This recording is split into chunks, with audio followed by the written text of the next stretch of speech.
So yesterday we have discussed about journal entries.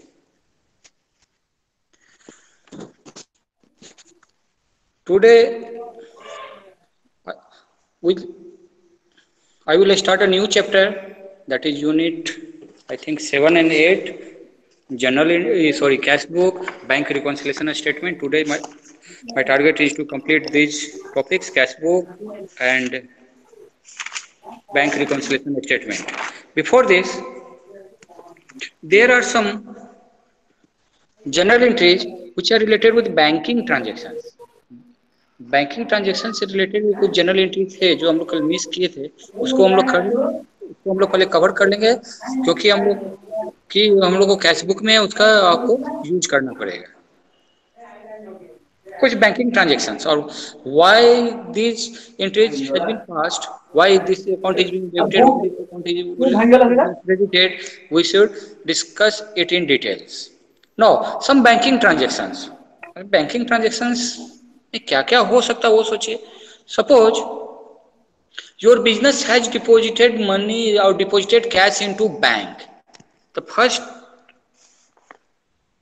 General entry is deposit rupees 10,000 into bank. क्योंकि हम लोग ये जान रहे हैं कि बिजनेस जो भी है वो अपने पास बहुत कम पैसे रखते हैं, और हम लोग ये पहले भी कर चुके हैं कि बिजनेस मैन जो है उनका जनरली वो करेंट अकाउंट होल्डर होते हैं, current account.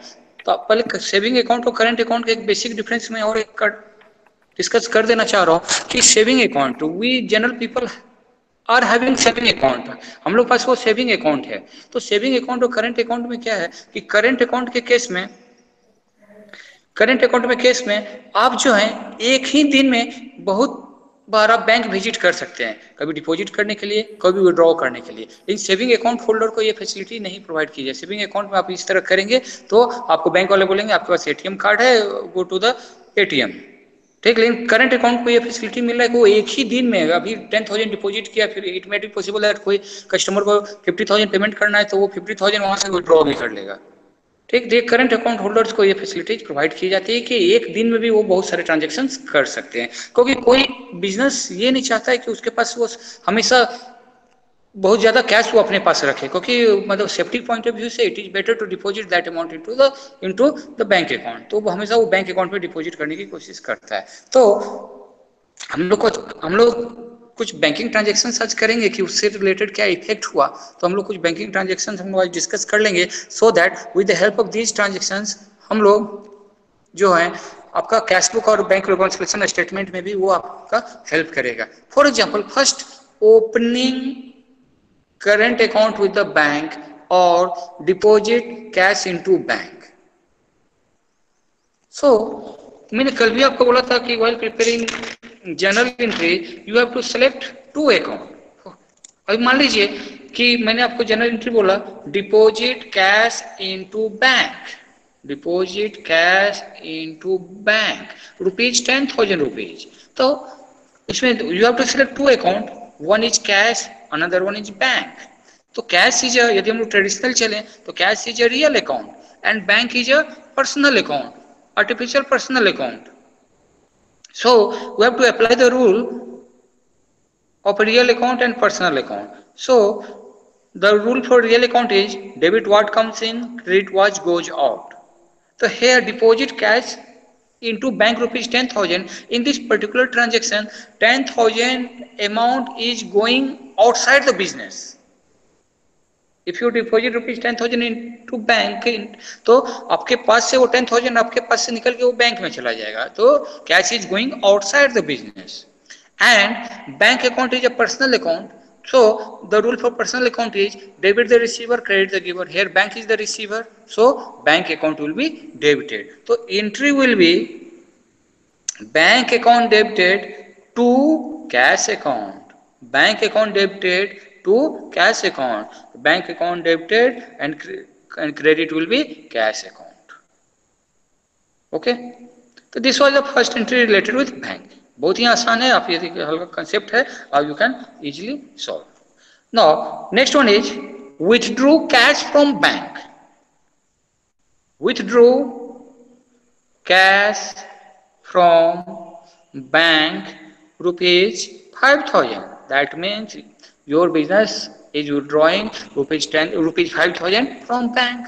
So in this particular case also, there are two accounts. One is cash, another one is bank. So cash account is a real account and bank account is a personal account. You have to apply the rule of real account and personal account. Here, if you are withdrawing cash from bank, then this amount will be coming into the business. This cash is coming into the business, and the rule for real account is debit what comes in, credit what goes out. Here cash is coming into the business, so cash account will be debited. Cash account will be debited, and bank account is a personal account, and the rule for personal account is debit the receiver, credit the giver. Here bank is the giver, so cash account debited to bank account 5,000 rupees. This was the second one. Next, अब जरा हल्का typical में जाए, पहले पहले आसान आसान मैं कर दे रहा हूं.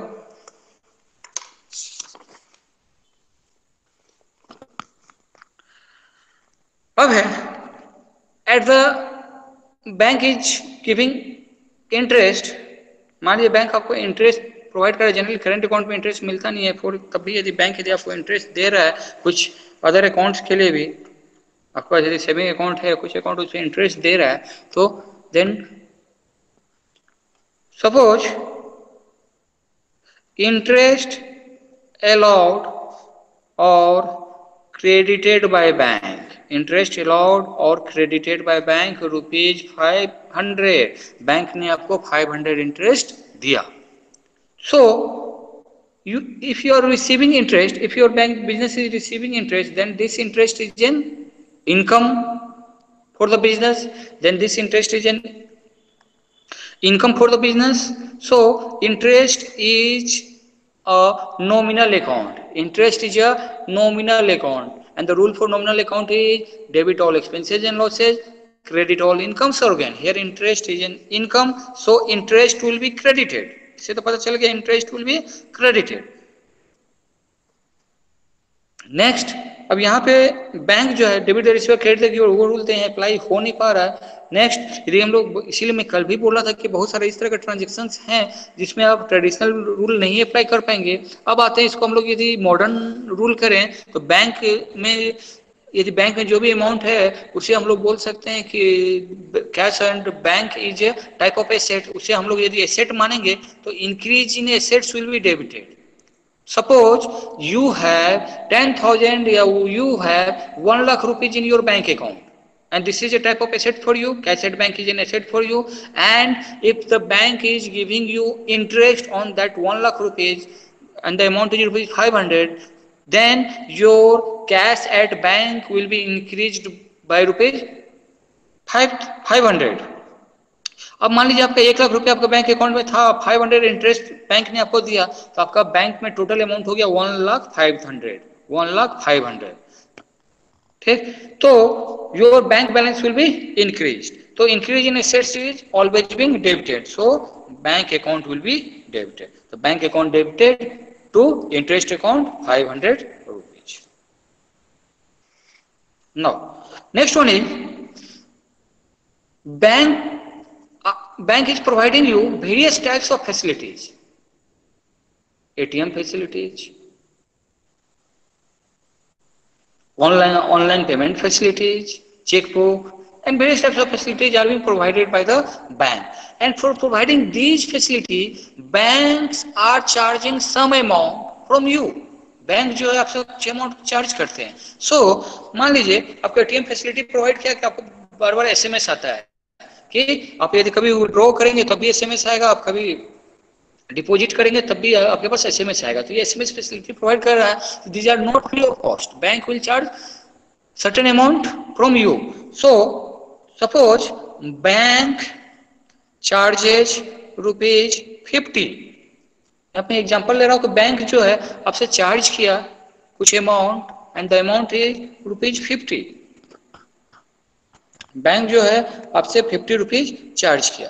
सो अब होगा क्या? तो फर्स्ट ऑफ ऑल इसमें हुआ क्या? तो bank charges is an expense for you. Bank charges आपके लिए एक्सपेंस हो गया क्योंकि आपका जो बैंक बैलेंस था वो कम हो जाएगा. तो bank charges is an expense for you. So And bank charges is a type of nominal account, the debit all expenses and losses, credit all income or gain. So bank charges is a nominal account, so bank charges will be debited. Okay, debit all expenses and losses, and bank charges is an expense or loss, so bank charges account debited. And what account will be credited? तभी just मैंने बोला कि second what will be the effect of this transaction on your cash at bank. Cash at bank में क्या इसका effect हुआ? Suppose मेरे पास account में सिर्फ 1000 रुपीज है और बैंक जो है 50 रुपीज चार्ज कर लिया, तो क्या होगा? तो योर बैंक का जो बैलेंस है that amount will be reduced bye 50 rupees, so the new balance will B 950. So cash at bank is a type of asset for you, and according to modern approach, the increase in assets debited, decrease in assets credited. Here your assets is been decreasing, so bank account will be credited. So bank charges account debited to bank account 50 rupees. Apart from that, मैं और एक entry से भी ये करना चाहूंगा. वो यदि कंसेप्ट क्लियर हो गया तो हम लोग कैश बुक बहुत इजीली बनेगा. Next one is, if you are receiving check from someone, if you are receiving check from someone, suppose मैं एक ट्रांजेक्शन ले रहा हूं कि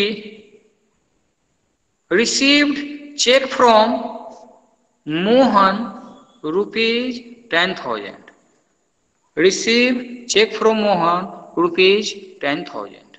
So what will happen?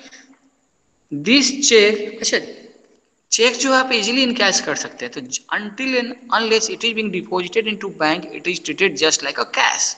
Until and unless it is deposited into the account, it is treated as cash. So check received from Mohan rupees 10,000 and it is not deposited on the same day, वो same day deposit नहीं किया, तो entry will be cash account debited. Just I have just mentioned that receiving check is just like receiving cash until and unless it is deposited the same day, so it will treat it as cash, क्योंकि it is easily incashable.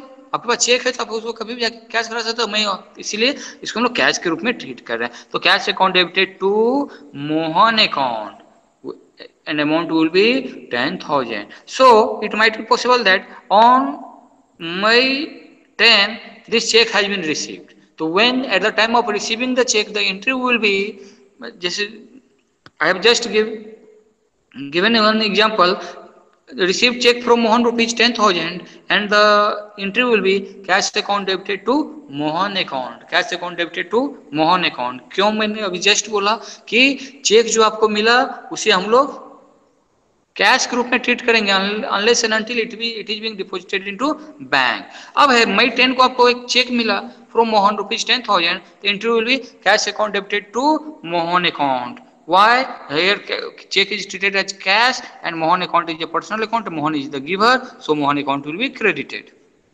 Now on the next day, on May 11, you have deposited the check received from Mohan.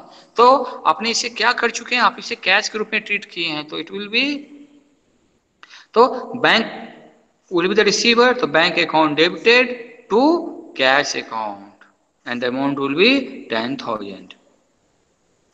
Okay, तो cheque receive from Mohan rupees 10,000, तो cheque will be treated as cash. Cheque को आपको हम लोग cash के रूप में treat कर लेंगे unless and until it is being deposited into bank.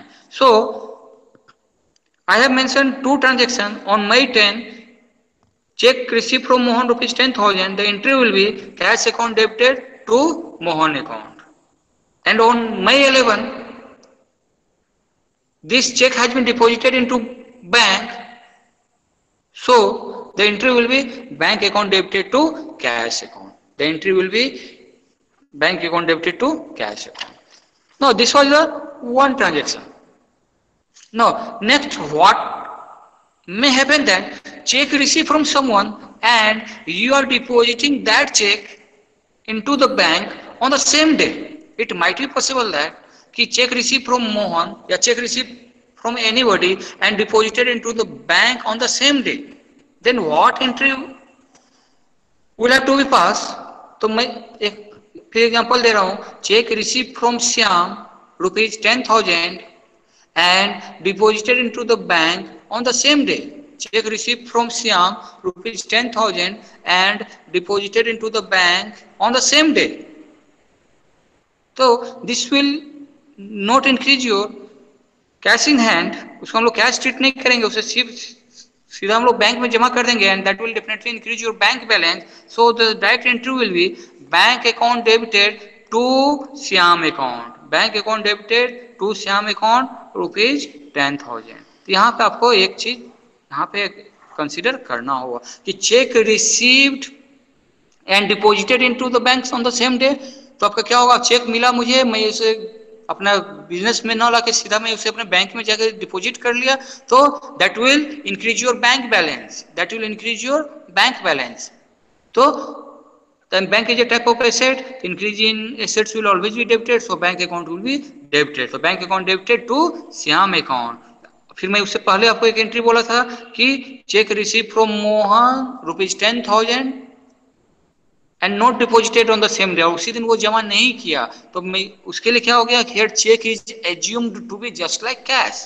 यहाँ पे चेक जो है आपका कैश के रूप में हम लोग एज्यूम करेंगे. तो entry will B just like cash, means it will assume that you are receiving cash, so cash account debited to Mohan account will be the entry, and after a certain period of time if you are depositing that check into the bank, then the next entry will be bank account debited to cash account. So these are the various transactions which are related with bank. These are the various transactions which are related with bank. Now I will try to start. किन्हीं को कुछ यदि doubt है अभी तक में पूछ सकते हैं. एनीवन? अभी हम लोगों ने बहुत सारे आपका बैंकिंग ट्रांजैक्शंस देखे, बैंक से रिलेटेड ट्रांजैक्शन देखे, उसमें यदि डाउट है पूछिए, नहीं तो मैं सीधा कैश बुक पे है. कैश बुक फिर हम लोग नेक्स्ट चैप्टर कैश बुक करेंगे और बैंक रिकॉन्सिलेशन आज हम लोग करने की कोशिश करेंगे. Anybody having any doubt related with this banking transactions?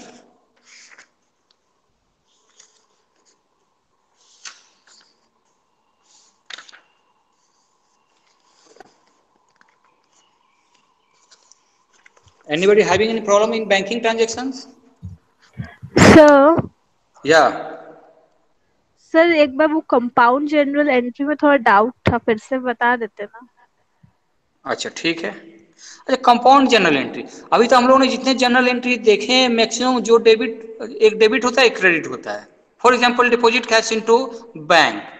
If you are depositing cash into bank, so entry will be bank account debited to cash account. So that means only one account is being debited and one account is being credited. तो compound entry हम लोग वैसे account को बोलते हैं जिसमें it might be possible that कि एक या उससे ज्यादा जो है डेबिट हो जाए और एक ही क्रेडिट हो, और एक ही डेबिट हो और एक से ज्यादा आपका क्रेडिट हो. It might be possible. ठीक है. अभी तो हम लोग जो हम लोग सिंपल जनरल एंट्री करते हैं उसमें एक अकाउंट को डेबिट करते हैं, एक अकाउंट को क्रेडिट करते हैं. For example started business with cash, तो cash account debited to capital account. Okay. Wages paid, तो wages account debited to cash account. Salaries paid, salaries account debited to cash account. तो अभी तक हम लोग जो भी देख रहे थे उसमें सिर्फ एक अकाउंट को डेबिट कर रहे थे, एक अकाउंट को क्रेडिट कर रहे थे. तो कंपाउंड आपका जनरल एंट्री है, उसमें क्या होगा, एक या उससे ज्यादा डेबिट हो सकता है, एक या उससे ज्यादा क्रेडिट भी हो सकता है. तो यदि उस तरह के आपके ट्रांजैक्शंस हो तो उसको हम लोग कंपाउंड एंट्री बोलते हैं. सो यदि हम लोग एग्जांपल ले कि इट माइट बी पॉसिबल है, मैं यदि एक ही टाइम मैं अभी सेल कर रहा हूं, मिस्टर ए को 500 रुपीज का सेल किया, मिस्टर बी को 1000 रुपीज का सेल किया, मिस्टर सी को 1000 रुपीज का सेल किया, मिस्टर डी को 3000 का सेल किया. तो टोटल सेल हो गया आपका 5, 6, 10. टोटल सेल्स हो गया 10,000. तो in spite of writing mister A account debited to sales account 5,000, mister B account debited to sales account 1,000, mister C account debited to sales account 1,000, mister D account debited to sales account 3,000. In spite of reading, in spite of writing individually all the transactions, you may pass a single entry for all these transactions. एक ही entry में मैं सारा आपको adjust कर सकता हूँ। And the answer will be mister A account debited 5000, mister B account debited 1000, mister C account debited 1000, mister D account debited 3000, to sales account 10000। तो debit and credit side will match. वहां to sales हो गया 10000 और debit में मैं सारे को individually लिख दिया। तो this is a case of compound entry. और कंपाउंड एंट्री हम लोग वैसा एंट्री बोलते हैं जिसमें एक या उससे ज्यादा डेबिट हो जाए, एक या उससे ज्यादा क्रेडिट हो जाए।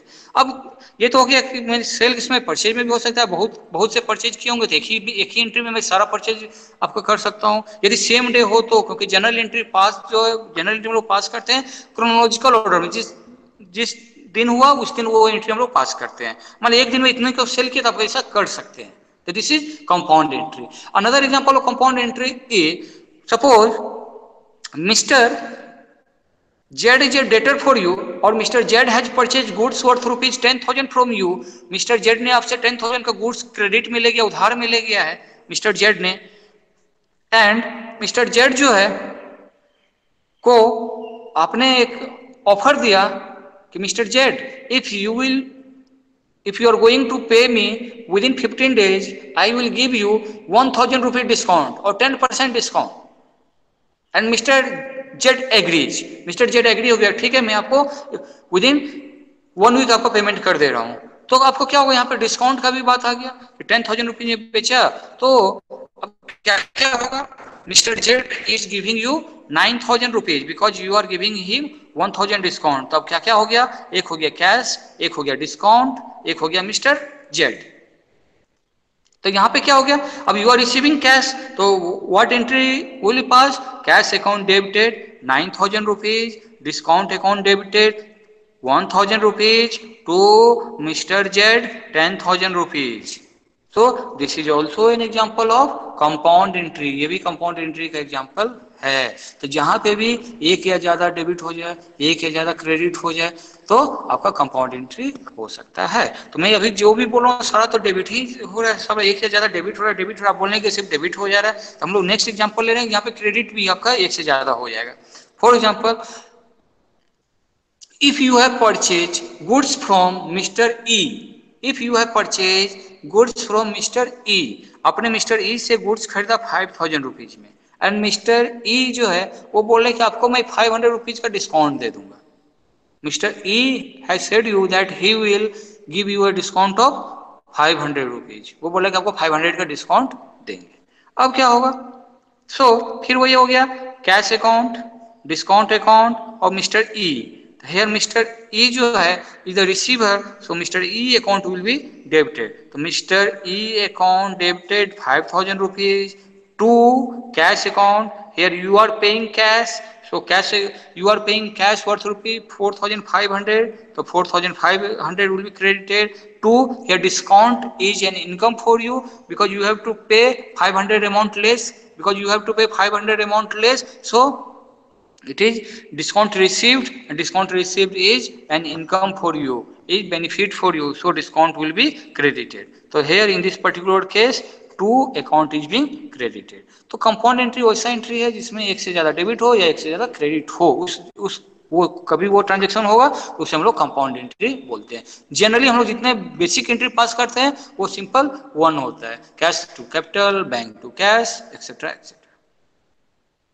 और बोले किन्हीं को और कुछ? And apart from this anybody having any problem? और किन्हीं को कुछ है कंफ्यूजन, पूछ सकते हैं।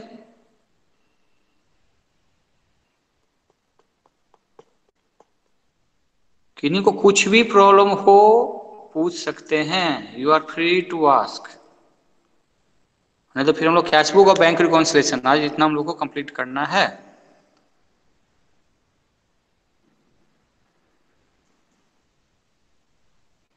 एनीवन? किसी को कुछ भी ट्रांजैक्शन से, जनरल एंट्री से रिलेटेड कुछ डाउट हो तो आप पूछिए, क्योंकि जनरल इज द बेस। हम लोग स्टूडेंट लोग ग्रेजुएशन के स्टूडेंट को बोलते हैं, इफ यू आपका यदि जनरल एंट्री का कंसेप्ट क्लियर है तो आपको पूरा ग्रेजुएशन, पीजी या अकाउंटिंग में कभी प्रॉब्लम नहीं होगा आपका, वो जनरल एंट्री का यदि कंसेप्ट क्लियर है तो।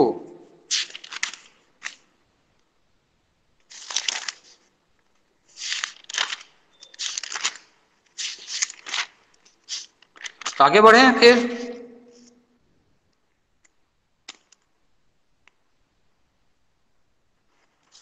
अब जो है एक हम लोग सिंपल आपका next topic is cash book. Next topic is cash book. बहुत ही आसान है, इसमें बहुत ज्यादा आपको परेशानी नहीं होगी कैश बुक या कैश अकाउंट बनाने में। अब है cash book is one of the simplest.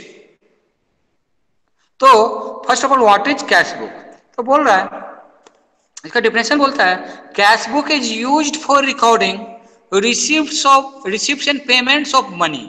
Cash book जो है, cash book is used for recording receipts and payment of money, whether in the form of coins, notes, checks, postal orders, bank draft, etc. etc.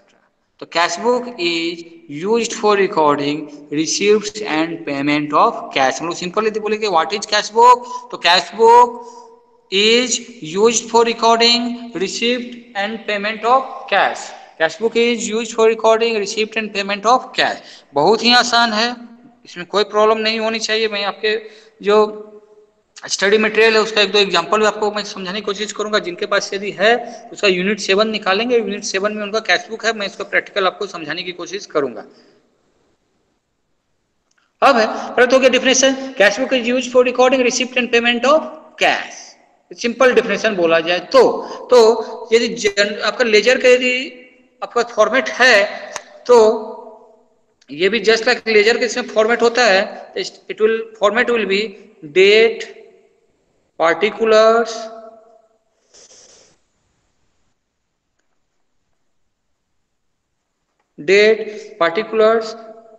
ledger folio, that is LF, amount that will be at the debit. Next, date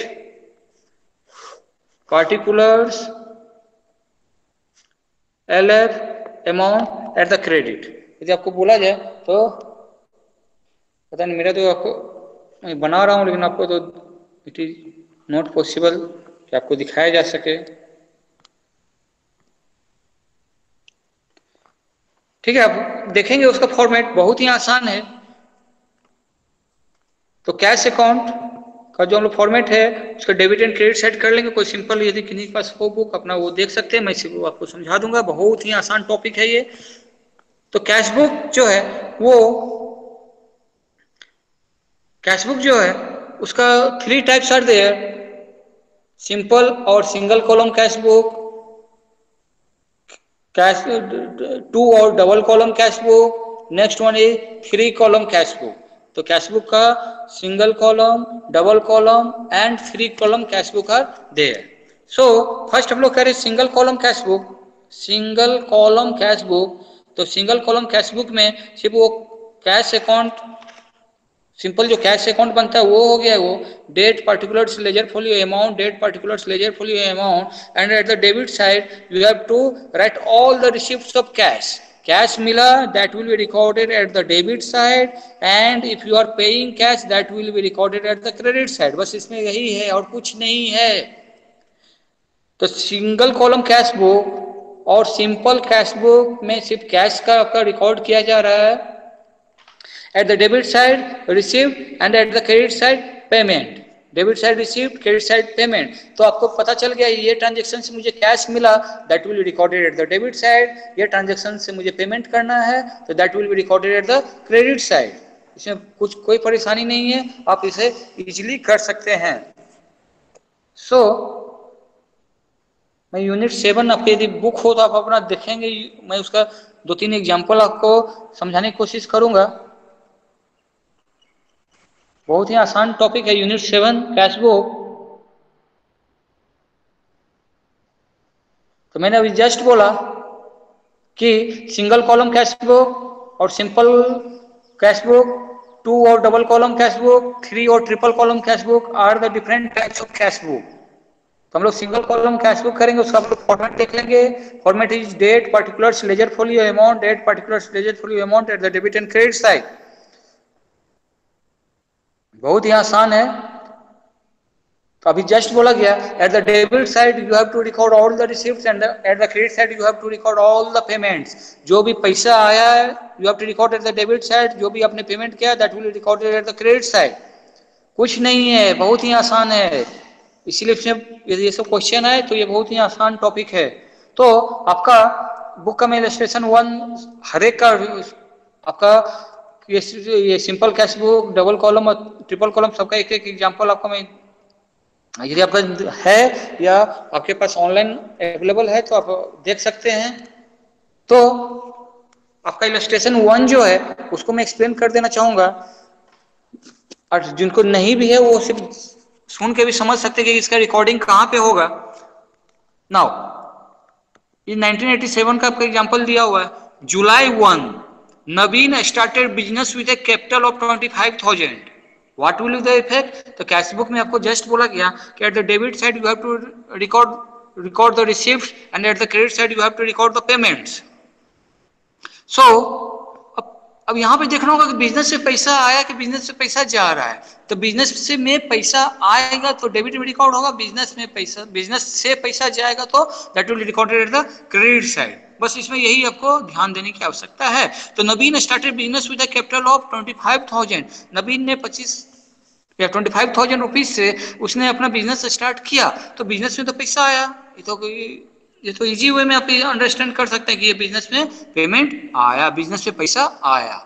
तो business से पैसा आया, entry क्या हुआ होगा? Cash account debited to capital account. तो हमेशा देखिए कोई भी ट्रांजेक्शन हो आप उसका जनरल एंट्री पास करेंगे, तो जैसे cash account debited to capital account, जिसका लेजर में पोस्टिंग करते हैं तो हम लोग इधर लिखेंगे टू कैपिटल अकाउंट, क्योंकि डेबिट में बोला गया आपको you have to recall all the receipts. तो हो गया टू कैपिटल अकाउंट 25,000 रुपीज। ठीक, यदि जिनको जनरल एंट्री कोई प्रॉब्लम है तो कुछ नहीं, Naveen startup business with capital of 25,000, तो यदि पैसा आया है बिजनेस में तो हो गया to capital account 25,000। Open a bank account and मतलब on July 2 open a bank account and deposited rupees 20,000। 2 जुलाई को उसने 20,000 जो है अपना नया बैंक अकाउंट स्टार्ट किया और 20,000 रुपया उसमें जमा किया। तो 20,000 रुपया जमा किया बैंक में, तो आपने क्या एंट्री किया होगा? 20,000 रुपया बैंक में जमा किया तो bank account debited to cash account, क्योंकि बैंक जो है is the receiver and cash is going outside the business. Cash जो ही बाहर जाएगा पेमेंट, तो उसको हम लोग क्रेडिट साइड में रिकॉर्ड करेंगे। तो क्या हो जाएगा? Cash account bank account debited to cash account. तो जब भी जो है उसको छोड़ के क्या हो गया, जब कैश अकाउंट कर रहे हैं तो जो अदर जो है वो कहाँ है वो देखना होगा। यदि मान लीजिए मैं लेजर का मैं सिंपल रूल बता दे रहा हूँ, जैसे हो रहा है cash account debited to bank account, तो मैं बना रहा हूँ कैश अकाउंट, तो क्या हो जाएगा? तो अब हमेशा ये भी याद रखना है कि जो अकाउंट बनाते हैं तो debit side always starts with to and credit side always starts with by. ये एक रूल है। अब रूल क्या, बहुत सारे बुक में नहीं भी लिखते हैं कि ये ट्रेडिशन है, व्हाई ये कहीं क्लियर नहीं है। ठीक है, we are just following the tradition. जो ट्रेडिशनल वे है वो हम लोग फॉलो कर रहे हैं, सभी को कर रहे हैं तो हम लोग भी कर रहे हैं। कहीं ये इसका कंसेप्ट नहीं दिया वाई कि टू क्यों लिख रहे हैं, बाई क्यों लिख रहे हैं, इसका कहीं कंसेप्ट नहीं है। ये ट्रेडिशन फॉलो हो रहा है तो हम लोग वही ट्रेडिशनल वे में चल रहे हैं। तो debit side always starts with to, credit side always start with bye.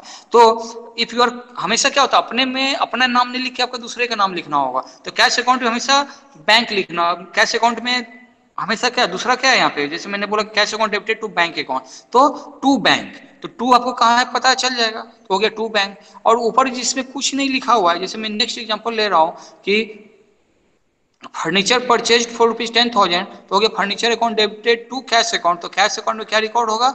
जो अपना नाम तो आप रिकॉर्ड नहीं कर सकते, दूसरा, तो दूसरा क्या बचा? फर्नीचर। तो फर्नीचर में जहाँ टू नहीं है तो वो क्या है? बाय है। तो बाय कहाँ आपका लिखा जाता है? Eight the credit side. इस हिसाब से आप वहां पे हल्का कंसेप्ट कर सकते हैं ना। Open a bank account and deposited ₹20,000. So entry will be bank account debited to cash account. तो कैश में क्या हो जाएगा? by bank account ₹20,000. Next one is on July 5 purchase goods for cash ₹3,000. 5 जुलाई को 5,000 purchase goods for cash ₹3,000.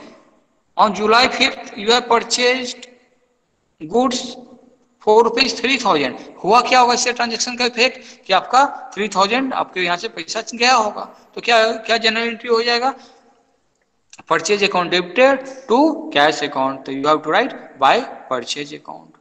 कुछ नहीं, यदि तभी लग रहा है कि बहुत ज्यादा मुझे जनरल एंट्री पास करना पड़ा, ये करना पड़ा, कोई मतलब नहीं है। आप सिंपल सा ये सोचेंगे, डेबिट में आपका जो भी पैसा आया रिसिप्ट जो होगा वो डेबिट होगा, क्रेडिट साइड में जो भी पेमेंट होगा। और मैं बिना जनरल एंट्री का भी मैं इसे कर सकता हूँ। ये purchase goods for cash ₹3000, that means if you are purchasing goods then definitely cash worth ₹3000 is going outside the business, जो कि आपका पेमेंट है। तो आपका स्टार्टिंग में बोल दिया गया था कि कैश अकाउंट के डेबिट में होता है रिसिप्ट, क्रेडिट में होता है पेमेंट। तो you are making payment for purchases, so it will be recorded at the credit side, तो by purchase 3000। Now next, July 6 sold goods for cash ₹4000, तो you are selling goods worth ₹4000। तो ये हमेशा common sense feel लगाएंगे, अच्छा यदि मैं goods बेचूंगा तो क्या होगा, कैश मिलेगा। तो मिलेगा मीन्स रिसिप्ट साइड में रिकॉर्ड करना होगा। रिसिप्ट साइड में क्या नाम लिखे, to sales account ₹4000। Next July 8 purchase furniture, अब जो हम फर्नीचर खरीदेंगे क्या होगा, आपका कैश आपके यहाँ से जाएगा, that is payment, you have to make payment. So purchase furniture ₹1000, you have to write by furniture ₹1000। Next one is purchase goods from Ramlal on credit. अच्छा कैश बुक में आपको जब कैश बुक का जब आपको डेफिनेशन बताया गया, तो cash book is used for recording receipts and payments of cash.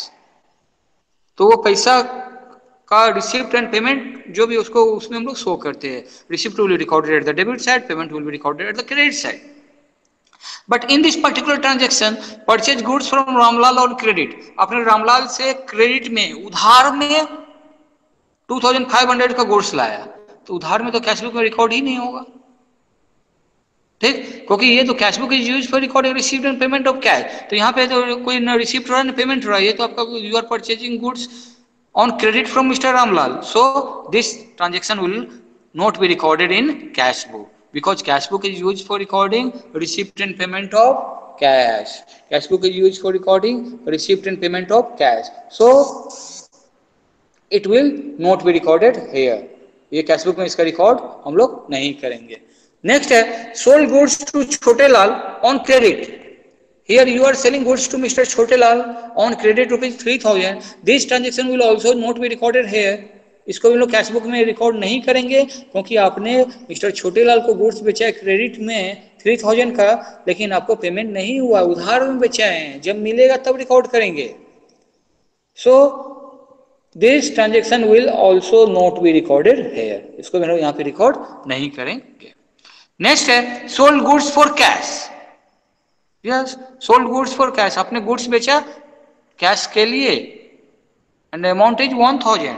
So if you are selling goods, then definitely you will receive the amount, so it will be recorded at the debit side to sales 1000 rupees. Next one is paid to Ramlal.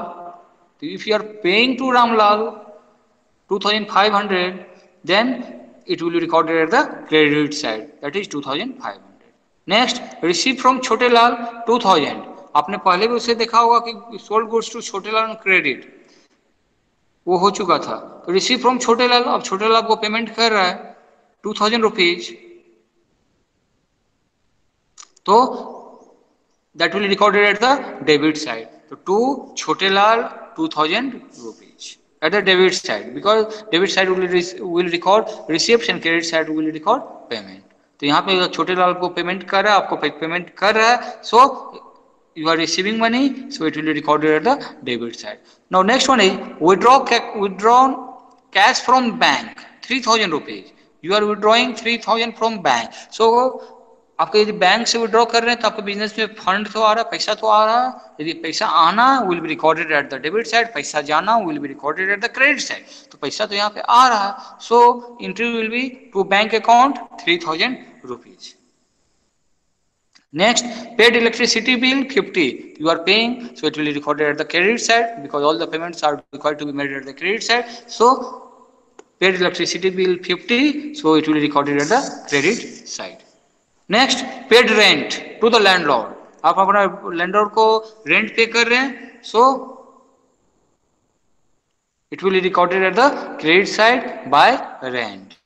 Next, paid salary to color 500. You are paying salary, so by salary will be recorded at the credit side. And after this, you have to balance this. Both the debit and credit side will be balanced. जिस side कम हो रहा है वहां पे balance CD हम लोग करेंगे. सो in this particular way हम लोग कैश बुक बनाए हैं कि at the end of the month आपके पास कितना कैश है, यू कैन इजीली डिटरमाइन कि डेबिट में इतना रिसीप्ट हुआ और क्रेडिट में इतना पेमेंट हुआ. ठीक, जो बचा वो आपका बैलेंस इतना left with you, the balance of cash left with you, you can easily determine. तो वो हो गया आपका कैश बुक से आपका बेनिफिट हुआ कि इतना कैश आपने रिसीव किया, इतना कैश आपने पेमेंट किया, जो बचा वो आपका बैलेंस रह गया. तो that is a simple column cash book. ये आपका सिंपल कॉलम कैश बुक है. किन्हीं को इसमें भी कोई डाउट है तो पूछ सकते हैं. किन्हीं को कोई ट्रांजेक्शन मैंने इतना आपको बताया, उसमें किन्हीं को कुछ लग रहा है कि इसका क्यों हुआ, तो आप you are free to ask. नहीं तो मैं एक एक सिंपल सिंपल लेके ये सिंगल कॉलम, 2 कॉलम और 3 कॉलम करके मैं सीधा बैंक रिकॉन्सिलेशन में चला जाऊंगा. किन्हीं कुछ प्रॉब्लम है तो पूछ सकते हैं. Anyone having any problem in this cash simple column cash book, simple column cash account?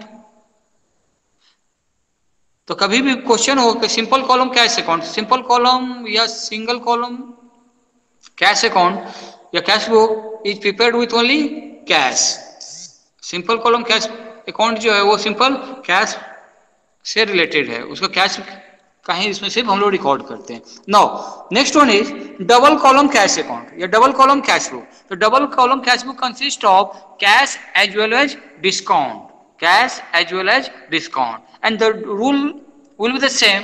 Eight the debit side there will be, अच्छा डेबिट साइड हम लोग कैश बुक का देखें तो डेबिट साइड में कैश रिसीव्ड हो रहा था, cash received, cash received, cash received, and at the credit side cash payment, cash payment, cash payment.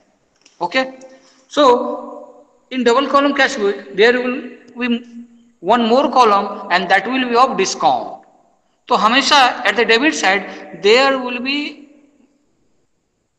Debit credit में दोनों में कैश अकाउंट, कैश और कैश तो रहेंगे ही. Apart from that discount debit में भी रहेंगे, डिस्काउंट क्रेडिट में भी रहेंगे. तो डिस्काउंट जो डेबिट में होगा that will B discount allowed, because if you are receiving cash then only you have the power to give some discount to the paying person. जो पे करा उसको आप डिस्काउंट दे सकते हैं. तो डेबिट में हम लोग हमेशा करते हैं discount allowed.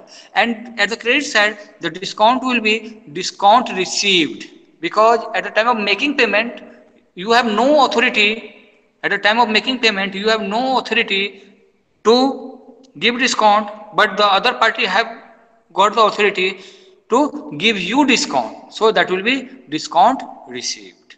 So in double column cash book, in 2 column cash book there will be 2 account या 2 column that will be of cash and discount, that will be of cash and discount. And you have to take one thing into consideration that in double column cash book cash account will be balanced at the end of the month, but discount column हम लोग balancing नहीं करेंगे, उसका सिर्फ total करके हम लोग रख देंगे, उसका हम लोग सिर्फ टोटल करके उसको हम लोग छोड़ देंगे. नो नेक्स्ट इसमें हम लोग इलस्ट्रेशन 2 आपका दिया हुआ है कि डबल कॉलम कैश बुक में, double column cash book consist of 2 cash as well as discount column will be there. जिनके पास है बुक वो देख सकते हैं, जिसके बाद आप डाउनलोड किए हैं ये पाठशाला से तो वो भी आप उसका आप देख सकते हैं. पेज नंबर 12 की मैं बात कर रहा हूँ, यूनिट 7 का. नाउ ये है डबल कॉलम कैश बुक. 1987 का ये ट्रांजेक्शन्स दिए हुए हैं. अगस्त 1 कैश इन हैंड. तो ये हमेशा मानना है कि the last month closing balance will be the opening balance of next month. Last month closing balance will be the opening balance of next month. That means cash in hand In illustration 2 is there 4,270. That is the opening balance. Opening balance means last year closing balance will be the opening balance of next month. ये हमेशा ध्यान देना है कि last year जो closing balance है वो opening balance हो जाएगा नेक्स्ट मंथ का। ठीक, तो अगस्त 1 cash in hand ₹4270. So August 1 to balance BD as cash book has a debit balance, so it will start with to balance BD and the amount will be written in the cash column, that will be 4270. अब हम लोग सिर्फ इसका जल्दी जल्दी कर लिया जाए। Next one is on August 5 purchased an old typewriter for ₹1500. आपने अच्छा हमेशा फिर rule will be the same at the debit side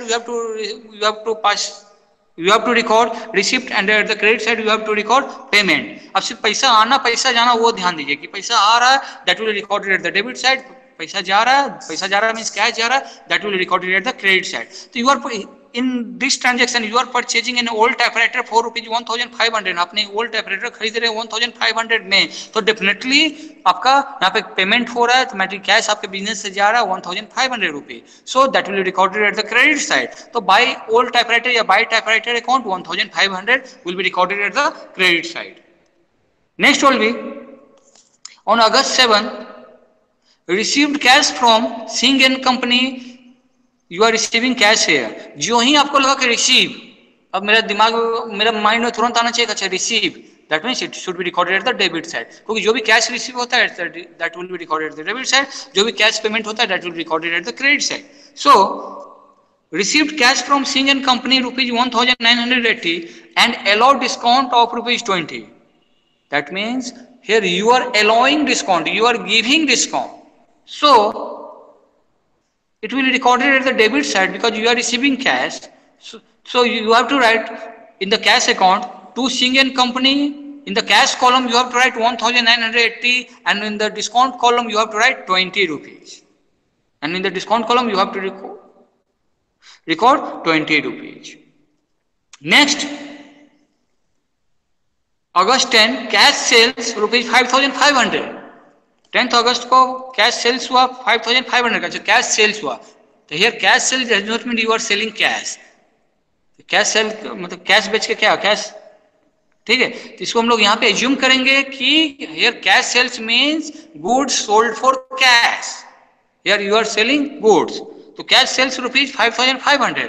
तो if you are selling goods then definitely you will receive cash and the receipt you have to record at the debit side. You have to record at the debit side. So you have to record at the debit side to sales 5500 because you are receiving cash. Now next, sold old newspaper ₹4.60. You are selling old newspaper and you are receiving cash. ये हमेशा यहाँ पे हमको common sense अपना apply करेंगे. जब भी कुछ बेचेंगे तो पैसा मिलेगा, जो भी मिलेगा that should be recorded at the debit side. तो sold old newspaper ₹4.60. So आपका it will be recorded at the debit side to newspaper and the cash column ₹60. Next, received from Prasad ₹985 in full settlement of his account for 1000. Means क्या हो गया कि mister प्रसाद जो है वो आपको 1000 rupees देने वाले थे. अभी वो बोल रहे कि 985 रुपीज रखिए, बाकी मैं नहीं दे पाऊंगा.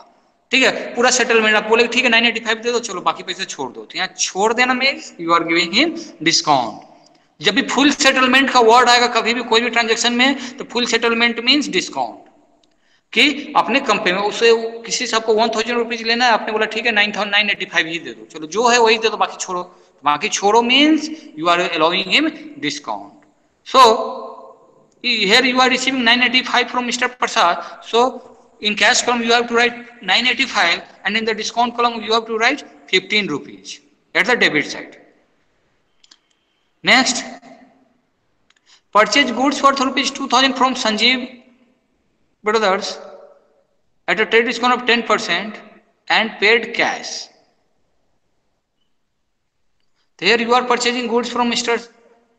Sanjeev Brothers for worth ₹2000 का है और आपको वो ट्रेड डिस्काउंट 10% दे रहा है. दैट मीन्स 200 रुपीज वो डिस्काउंट दे रहा है, तो then you have to make payment of 1800 and rupees 200 will B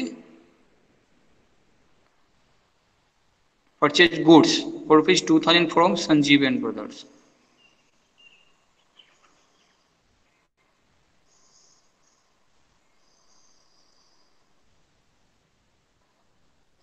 and paid cash. Okay, and he acha purchase goods worth rupees 2000 from Sanjeev Brothers at a trade discount of 10% and paid cash. अच्छा, हमेशा जब मैं trade discount और cash discount बोला तो उसमें एक चीज मैं बोलना भूल गया कि trade discount is not recorded in the books of account. Trade discount is not recorded in the books of account, but cash discount is recorded in the books of account. Here जो 200 रुपए उन्होंने discount दिया, that will not be recorded in the books of account. It will assume that goods has been purchased for rupees 1800. ये हमेशा ध्यान देंगे. Trade discount cash discount में एक जो मेजर डिफरेंस है कि trade discount will not be recorded in the books account, but cash account will be recorded in the books account. Trade discount हम लोग बुक्स अकाउंट में शो नहीं करेंगे, जितना डिस्काउंट दिया उसको हम लोग सिर्फ अमाउंट डिडक्ट करके वहां पे लिखेंगे. So purchase goods for rupees 2000 from Sanjeev brothers at trade discount of 10% and paid cash. तो यहाँ पे आपका होगा trade discount amount is rupees 200, that means you are paying 1800 to Sanjeev brothers. Then you have to write payment है तो at the credit side by Sanjeev brothers 1800. Now next, sold goods worth rupees 1000 for cash and the trade discount of 5%. आपने फिर बेचा, यहाँ पे आपको 5% आपने trade discount दिया, तो 5% ट्रेड डिस्काउंट दिया तो 1000 का आ गया 150 रुपीज 50 रुपीज. तो क्योंकि trade discount will not be recorded in the books of account, so you have to record only 950. So 2 sales 950 rupees.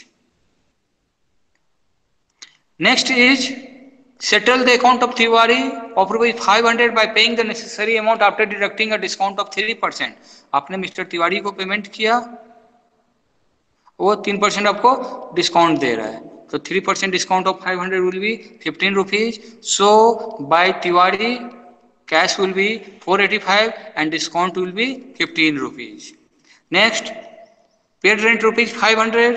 Here you are paying rent, so that will record at the payment side by rent rupees 500. Next, deposited in the bank the cash in excess of 1490. that means आपका balance जो है 1490 बच गया है, जिसको आपने bank में जमा किया था. That will your closing balance is 1490, क्योंकि इसमें लिखा हुआ है deposited in the bank the cash in excess of rupees 1490. That means आपका कैश का जो लास्ट का जो अमाउंट है वो आपका बचा हुआ है 1490. तो your closing balance will B, क्योंकि बोल रहा है कि deposited in the bank the cash in excess of, means आपके पास इतना कैश बच गया means this is your closing balance. इतना रह गया, पूरा महीना का ट्रांजेक्शन करते कितना रिसिप्ट हुआ, इतना पेमेंट हुआ, जो बचा वो आपके पास एक्स्ट्रा, वो आपका क्लोजिंग बैलेंस है. तो वो क्लोजिंग बैलेंस उन्होंने बैंक में जमा करने का डिसीजन लिया, तो closing balance will B 1490. So by balance CD will be your 1490. so that was your double column cash book. And apart from this इन्हीं कुछ पूछना है तो पूछ सकते हैं इसे. Anyone?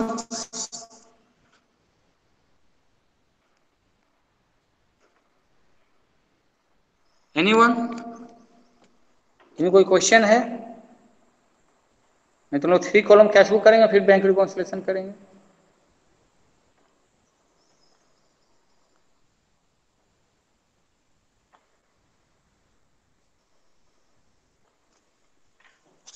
Anyone having any problem in this?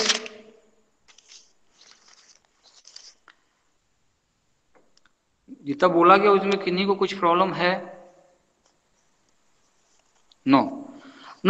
Next one is 3 column cash book.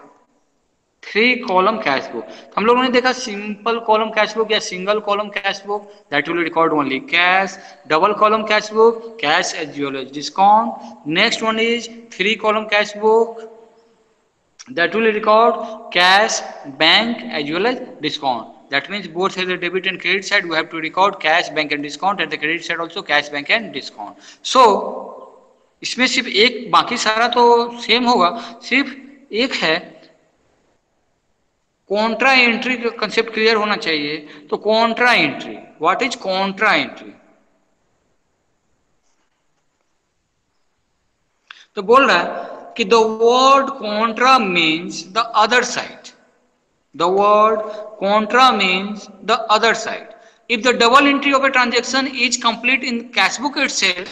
अच्छा, ऐसा ट्रांजेक्शन है कि कैश बुक में उसका डबल एंट्री कंप्लीट हो जा रहा है, क्योंकि इसमें इन 3 column cash book you have to prepare 3 column that is of cash bank and discount at the debit side and cash bank and discount at the credit side. और इस तरह का ट्रांजेक्शन है कि डेबिट एंड क्रेडिट दोनों ही cash book में ही है, और डेबिट एंड क्रेडिट दोनों कैश बुक में मीन्स कैश और बैंक।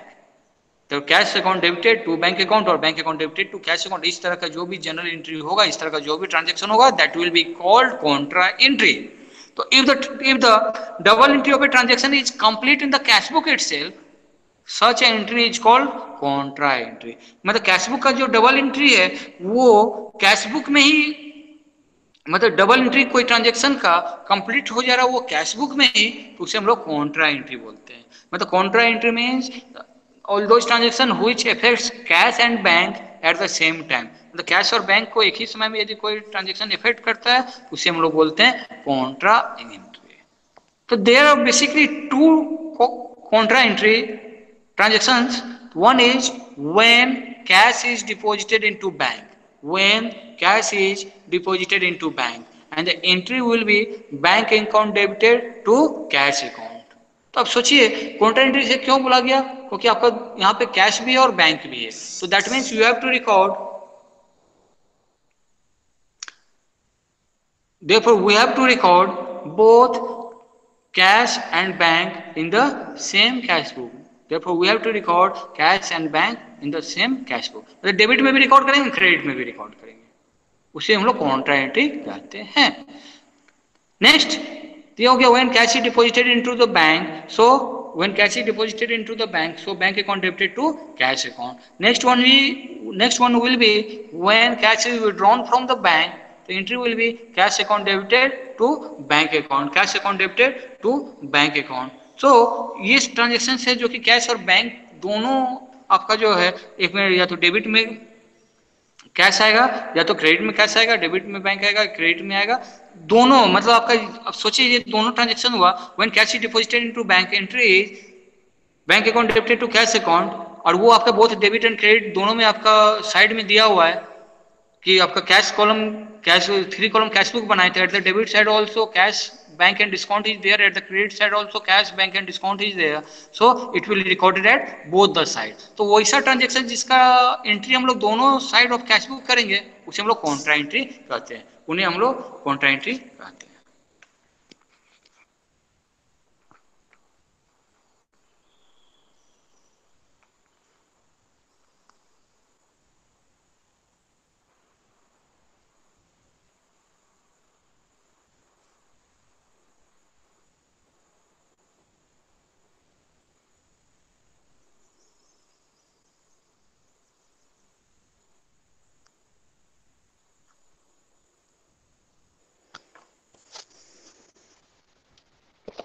ओके नो, इससे हम लोग सीधा बैंक रिकॉन्सिलेशन पे जाएंगे। पहले हम लोग ये सीधा एक कुछ हम लोग 3 कॉलम कैश बुक का हम लोग 2-3 ट्रांजेक्शन देख लें उसका, ठीक है। तो 3 कॉलम कैश बुक, तो 3 कॉलम कैश बुक जो है वो दोनों है, मतलब उसका डेबिट एंड क्रेडिट साइड में दोनों में 3-3 कॉलम होंगे। डेबिट साइड में भी कैश बैंक एंड डिस्काउंट होंगे and the credit side also cash bank and discount होंगे। नो, इसका 3 कॉलम कैश बुक का मैं एक सिंपल सा इलस्ट्रेशन, आपका छोटा है 5 मिनट में हो जाएगा, तो वो मैं आपको बता दे रहा हूँ। सो इलस्ट्रेशन नंबर 1 ये आपका यूनिट 8 है, उसका 3 कॉलम कैश बुक का। कैश इन हैंड जुलाई 15 का दिया हुआ है 800 rupees. So at the time of making 3 column cash book, at the debit side you have to write 2 balance BD and you have to prepare 3 column, one for cash, one for bank and another for discount, both at the debit and credit side। दोनों debit and credit side में आपको 3-3 column बनाने होंगे, cash bank discount करके। सो on July 15 to balance BD will be 800। जुलाई 15 में आपको लिखना होगा to balance BD 800 in the cash column and July 15 में balance in bank account it is being given 4500, तो 4500 you have to write in the bank column. तो दोनों side में, debit और क्रेडिट साइड में दोनों में 3-3 कॉलम है, एक कॉलम है कैश का, एक है बैंक का, एक है डिस्काउंट का डेबिट साइड में, उसी तरह क्रेडिट साइड में भी है कैश, बैंक, डिस्काउंट, दोनों में आपका 3-3 कॉलम दिया हुआ है। ठीक है, अब कॉन्ट्रा एंट्री एक दो इसमें आएंगे तो हम लोग पूरा कंसेप्ट और क्लियर हो जाएगा, क्योंकि इसमें अब हम लोग सिंगल कॉलम कैश में देखे, सिर्फ कैश अकाउंट था, डबल कॉलम में देखे कैश और डिस्काउंट था, 3 कॉलम में देख रहे कैश, बैंक और डिस्काउंट है। अब किसी को चेक के थ्रू पेमेंट करेंगे तो that will only effect your bank balance. So आपका वहां पे लिखेंगे, जिसको पेमेंट करे उसका नाम लिखेंगे और सीधा हम लोग उसमें बैंक कॉलम में जाके उसमें अमाउंट लिखेंगे। ठीक है, तो वो आपको एक ध्यान देने की जरूरत है। Next, July 16, purchase goods and issued check, rupees 3000. That means you are purchasing goods and you are issuing check. So, it will affect your bank account. So, at the credit side, and the rule will be the same. Debit receipts, credit payment, debit जितना भी receipt है, credit जितना भी payment है, here you if you are purchasing good then you have to make payment, so it will recorded at the credit side. तो by purchase and in the bank column you have to write 3000। Next one is on July 17 cash sales rupees 4000, here that means you are selling goods for cash, so you will receive cash, so receipt will be recorded at the debit side, so at the debit side you have to write to sales 4000 in the cash column. In the cash column you have to record 4000. Next, July 18, received from Samad in full settlement of his account 4000. Mister Samad से आपको 4000 रुपया मिलना था, उन्होंने payment कैसे किया? Check दिया 2000 rupees का, कैश दिया 1950 का, चेक दिया 2000 का एंड 1950 का उन्होंने आपको कैश दिया। So 2000 will be recorded in the bank column and 1950 will be recorded in the cash column at the debit side. Next, cash deposited into bank. So cash deposited into bank we have just discussed, it is a type of contra entry. तो cash और bank को दोनों को जो effect करे उसे हम लोग contra entry कहते हैं। तो अच्छा, इसमें जो हम लोग बोले receive from Samad in full settlement of his account 4000, आपको मिस्टर सामद से 4000 मिलना था, तो उन्होंने कितना पेमेंट किया? चेक दिया 2000 का, कैश दिया 1950 का, तो टोटल हो रहा है 3950, तो 50 रुपीज कम दिया, दैट मीन 50 रुपीज डिस्काउंट है। तो आपका तीनों कॉलम में जाएगा, 2000 बैंक में जाएगा, 1950 कैश में जाएगा एंड 50 रुपीज डिस्काउंट में जाएगा। Next, July 20 cash deposited into bank rupees 5000 rupees जो है आप बैंक में जमा कर रहे हैं, cash deposited into bank rupees 5000। So in this particular case the entry will be, यदि इसको जनरल एंट्री पास करें तो bank account debited to cash account, so at the debit side you have to write to cash account and at the credit side you have to write by bank account, लेकिन amount जो है इधर लिखें to cash account and the amount will be written at the bank column and at the credit side you have written by cash account and entry will be deposited cash into bank, so bank account debited to cash account. So at the debit side you have to write to cash account but the amount will be written in the bank column and at the credit side you have to write by bank account and the amount will be written in cash column. ये इसमें ध्यान देना है। And in ledger folio you have to write C because it is a type of contra entry. तो contra entry effect both the cash and bank balance at the same time, दोनों cash और bank को यदि एक ही साथ कोई effect करे उसे हम लोग कॉन्ट्रा एंट्री कहते हैं। तो here this transaction is affecting your cash and bank balance at the same time, so this is a contra entry and for the credit side in the ledger folio column you have to write C, that is contra entry. Next one is paid Ramakrishna by check 2970, received discount.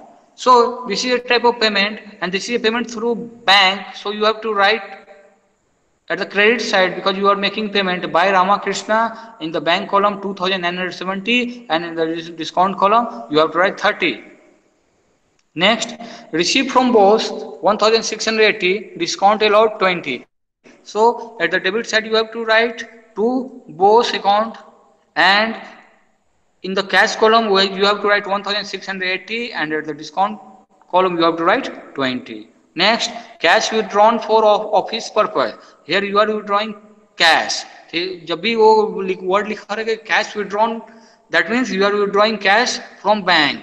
So the entry will be cash account debited to bank account, cash account debited to bank account, and it is also a type of contra entry. ये भी एक contra entry है.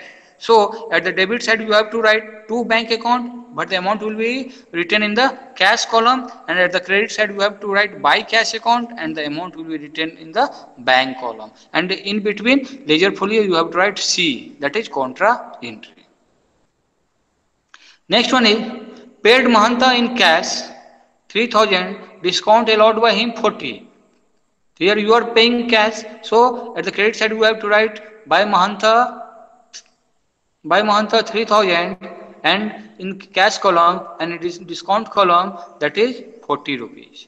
Next, paid for stationery. Acha, unless and until it is being mentioned in the question that payment is made through check, we will assume that payment is made in cash. यदि question में check लिखा हुआ है तभी हम लोग assume करेंगे कि वो चेक के थ्रू पेमेंट किया गया है, अदरवाइज हम लोग ये एज्यूम करेंगे कि वो कैश में पेमेंट है. तो ये पेड फॉर स्टेशनरी ₹100, तो bye stationery 100, that will be written in the we have to write that amount in the cash column.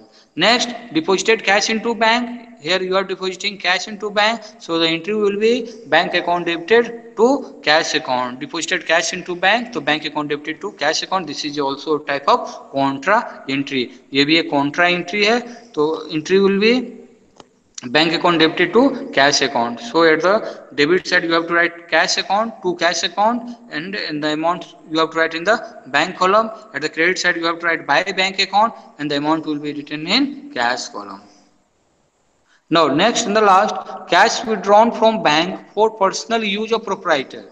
Here you are withdrawing cash from the bank for your personal use. So whenever any amount or goods withdrawn by the proprietor for personal use, that is known as drawings. So at the payment side you have to write by drawings account, and you are withdrawing from bank, so bank column you have to write 500 rupees. Then you have to do the balancing of cash and bank column. And in this way we have completed the three types of cash book, that is single column, double column, and three column cash book. So single column is simple. Single column is, in single column we have to record only cash. One column is there, that is cash. In double column there is cash and discount, and in three column cash, bank and discount. Thereafter चल किन्हीं को कुछ पूछना है cash में, तो हम फिर आगे फिर रिकॉन्सिलेशन करें. किन्हीं को कुछ?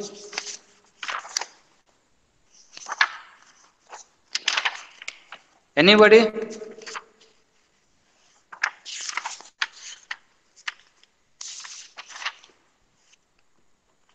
Anybody having any problem in this cash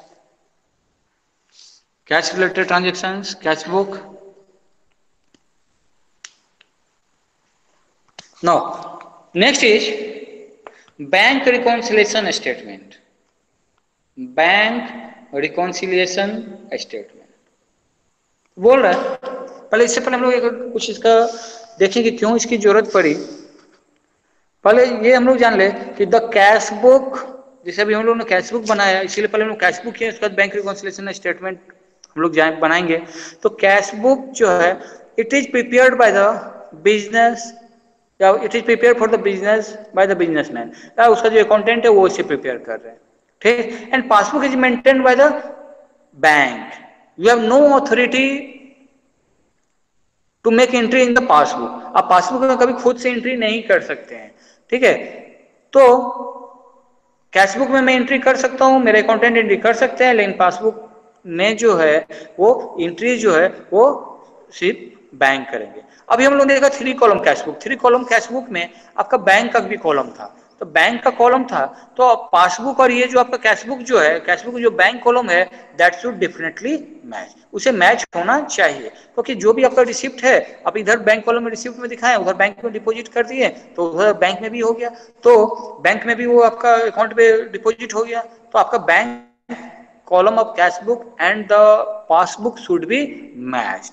But लेकिन इस तरह के बहुत सारे ट्रांजेक्शन्स हैं कि आपका bank column of cash book and passbook जो है वो मैच नहीं करते। पहले हम लोग बेसिक कंसेप्ट ले लें कि पासबुक में क्या होता है और कैश बुक में क्या होता है। तो पासबुक में हम लोग कैश बुक में हम लोगों ने देखा कि debit side is of receipt, debit में जो भी रिसिप्ट होते हैं वो हम लोग डेबिट साइड में लिखते हैं, पेमेंट जो भी होता है वो क्रेडिट साइड में लिखते हैं। ठीक, तो debit is receipt and credit is payment. ठीक, बट बैंक का जो पासबुक है, bank is maintaining passbook is just reverse of your cash book. Cash book का वो जस्ट उसका रिवर्स है। पासबुक का डेबिट जो है, debit means withdrawn, credit means deposit. ठीक, इधर हम लोग कैश बुक में बोल रहे थे debit is receipt, credit is payment. ठीक, कैश बुक में debit is receipt, credit is payment, but in case of passbook debit is withdrawn and credit is deposit. ठीक, तो कैश बुक का जस्ट वो रिवर्स है।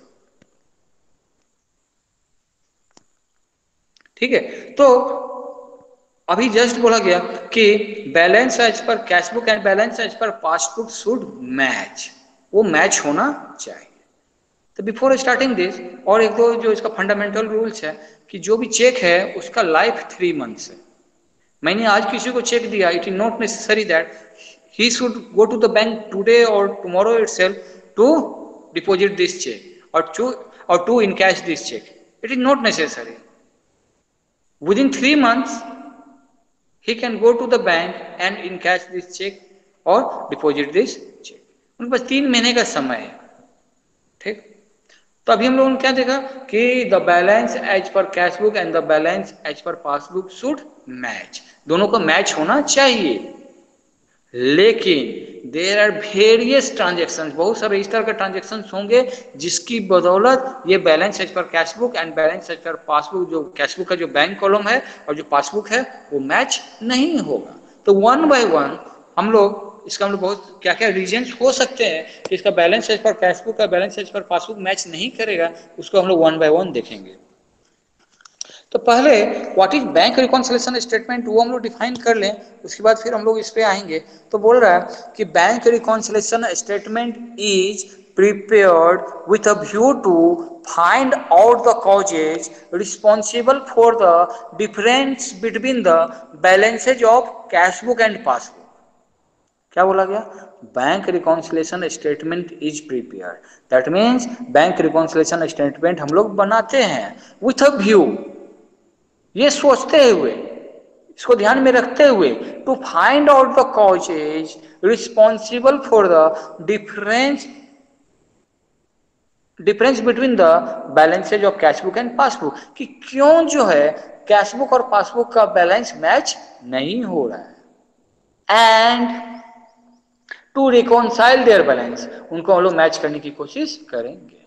तो इसको हम लोग बोलते हैं बैंक रिकॉन्सिलिएशन स्टेटमेंट। तो क्या हो गया बैंक रिकॉन्सिलिएशन स्टेटमेंट? तो bank reconciliation statement is prepared with a view to find out the causes responsible for the difference between the balances of cash book and passbook and to reconcile there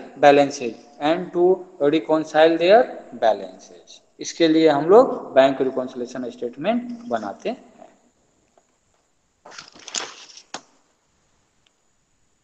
ठीक, अब जो है हम लोग यहाँ पे देखेंगे various causes that are responsible for difference between the cash book and passbook का जो बैलेंस है उसको डिफर होने के लिए क्या क्या आपका रीजंस है दोनों का डिफरेंस के लिए। तो वन बाय वन इसको हम लोग डिस्कस कर लें, उसके बाद फिर हम लोग इसको प्रैक्टिकल एस्पेक्ट्स में जाएंगे वन बाय वन। तो what are the reasons for difference in the balances of passbook and cash book? आपका जो कैश बुक है और पासबुक है उसका जो बैलेंस है वो डिफर क्यों कर रहा है? तो there are various reasons, one by one we will try to discuss. First one is cheque issued और ड्रॉन, दैट मीन्स आपने चेक किसी को दिया फॉर पेमेंट पर्पस, किसी को पेमेंट किया चेक के through, but not yet presented for payment. लेकिन वो अभी तक पेमेंट करने के लिए, पेमेंट लेने के लिए नहीं गया। चेक इशूड और ड्रॉन, चेक आपने इशू किया, किसी को चेक जारी किया या दिया, but not yet presented for payment, लेकिन वो अभी तक पेमेंट लेने गया नहीं। तो मैं स्टार्टिंग में ही आपको ये डिस्कस कर लिया था कि ये जो है कि चेक का लाइफ 3 मंथ्स है। आप 3 महीना में कभी भी जाके चेक इन कैश करा सकते हैं। It is not necessary that आज चेक मिला आज ही आपको इन कैश कराना होगा, कल तक उसको डिपॉजिट करना होगा, ऐसा कोई रूल नहीं है। आप 3 महीना में आपको जब मन करे आप जाके कर सकते हैं। तो मान लीजिए मैंने किसी को 10,000 रुपीज का चेक दिया, तो मैंने अपने cashbook is maintain by the business, तो बिजनेस जो है अपना लिख लिया एट द पेमेंट साइड, जिसको पेमेंट किया लिख दिया, ठीक है। मान लीजिए कि मोहन जी को दिए हैं तो भाई मोहन लिख के वो बैंक कॉलम में 10,000 रुपीज अपना कर लिया कि इतना से मेरा बैंक बैलेंस कम हो गया।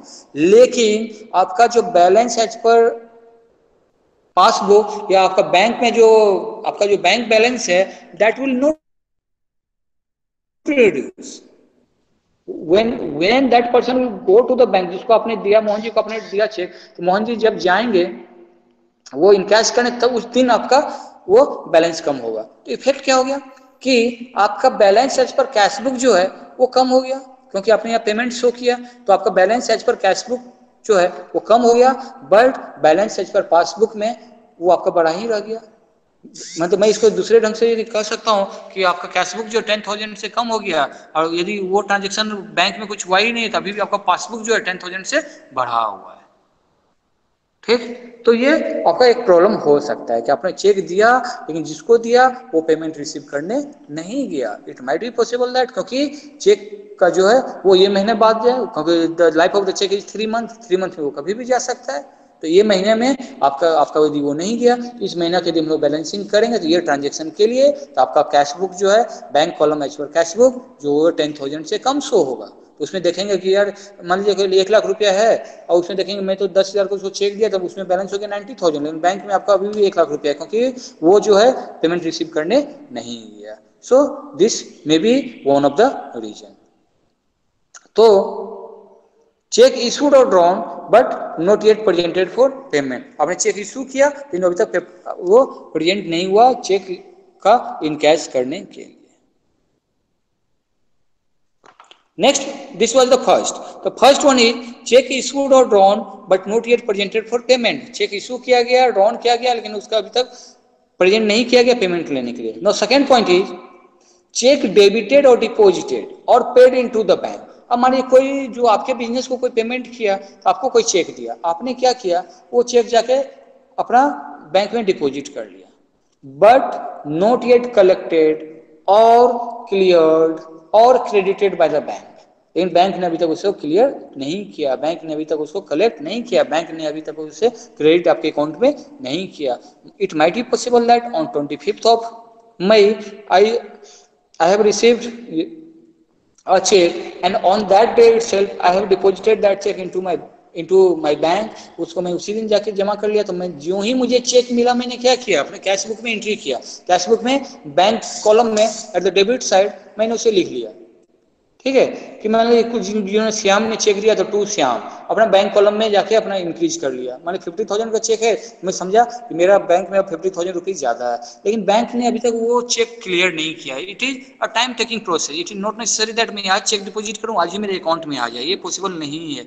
या कभी कभी नहीं भी होता, कभी कभी 1 सप्ताह 10 दिन भी लगता है। तो मैंने 25 मई को उसको बैंक में डिपॉजिट किया, अभी तक वो 5-6 दिन में वो आपका क्लियर नहीं हुआ। तो 30th मई तक, 31st मई तक वो आपका क्लियर नहीं हुआ। तो क्या होगा, तो आपका कैश बुक 50,000 से बढ़ा हुआ है और आपका बैंक बैलेंस तो बढ़ा हुआ नहीं। ठीक है, इट माइट बी पॉसिबल, ठीक, कि आपने चेक डिपॉजिट कर लिया, you have received the cheque and deposited into the bank, लेकिन बैंक जो है उसे अभी तक क्लियर नहीं किया, बैंक ने अभी तक उसको क्रेडिट नहीं किया। तो जिनको भी क्रेडिटेड डेबिटेड बैंक से रिलेटेड प्रॉब्लम आता है, तो जब भी आप देखेंगे अपने बैंक में कभी भी कुछ जमा करेंगे तो आपको मैसेज आएगा your account is being credited by इतना रुपये। तो credit side of your bank या credit side of your passbook is deposit. और जब भी आप विड्रॉ करेंगे बैंक से, तो बैंक आपको मैसेज करेगा कि your account is debited bye इतना रुपीज। जब भी डेबिटेड बाय इतना रुपीज, दैट मीन्स आपका बैंक अकाउंट इतने से कम हो गया। तो ये आपको इसका कंसेप्ट है। कैश बुक एंड पासबुक ही जस्ट रिवर्स, दोनों उल्टा है। Cash book at the debit side received, credit side payment. Passbook है आपका debit side withdrawal, credit side deposit. और नेक्स्ट वन इज, तो हम दो पॉइंट डिस्कस कर चुके हैं। Next one is cheques directly deposited by the debtors to our account in the bank.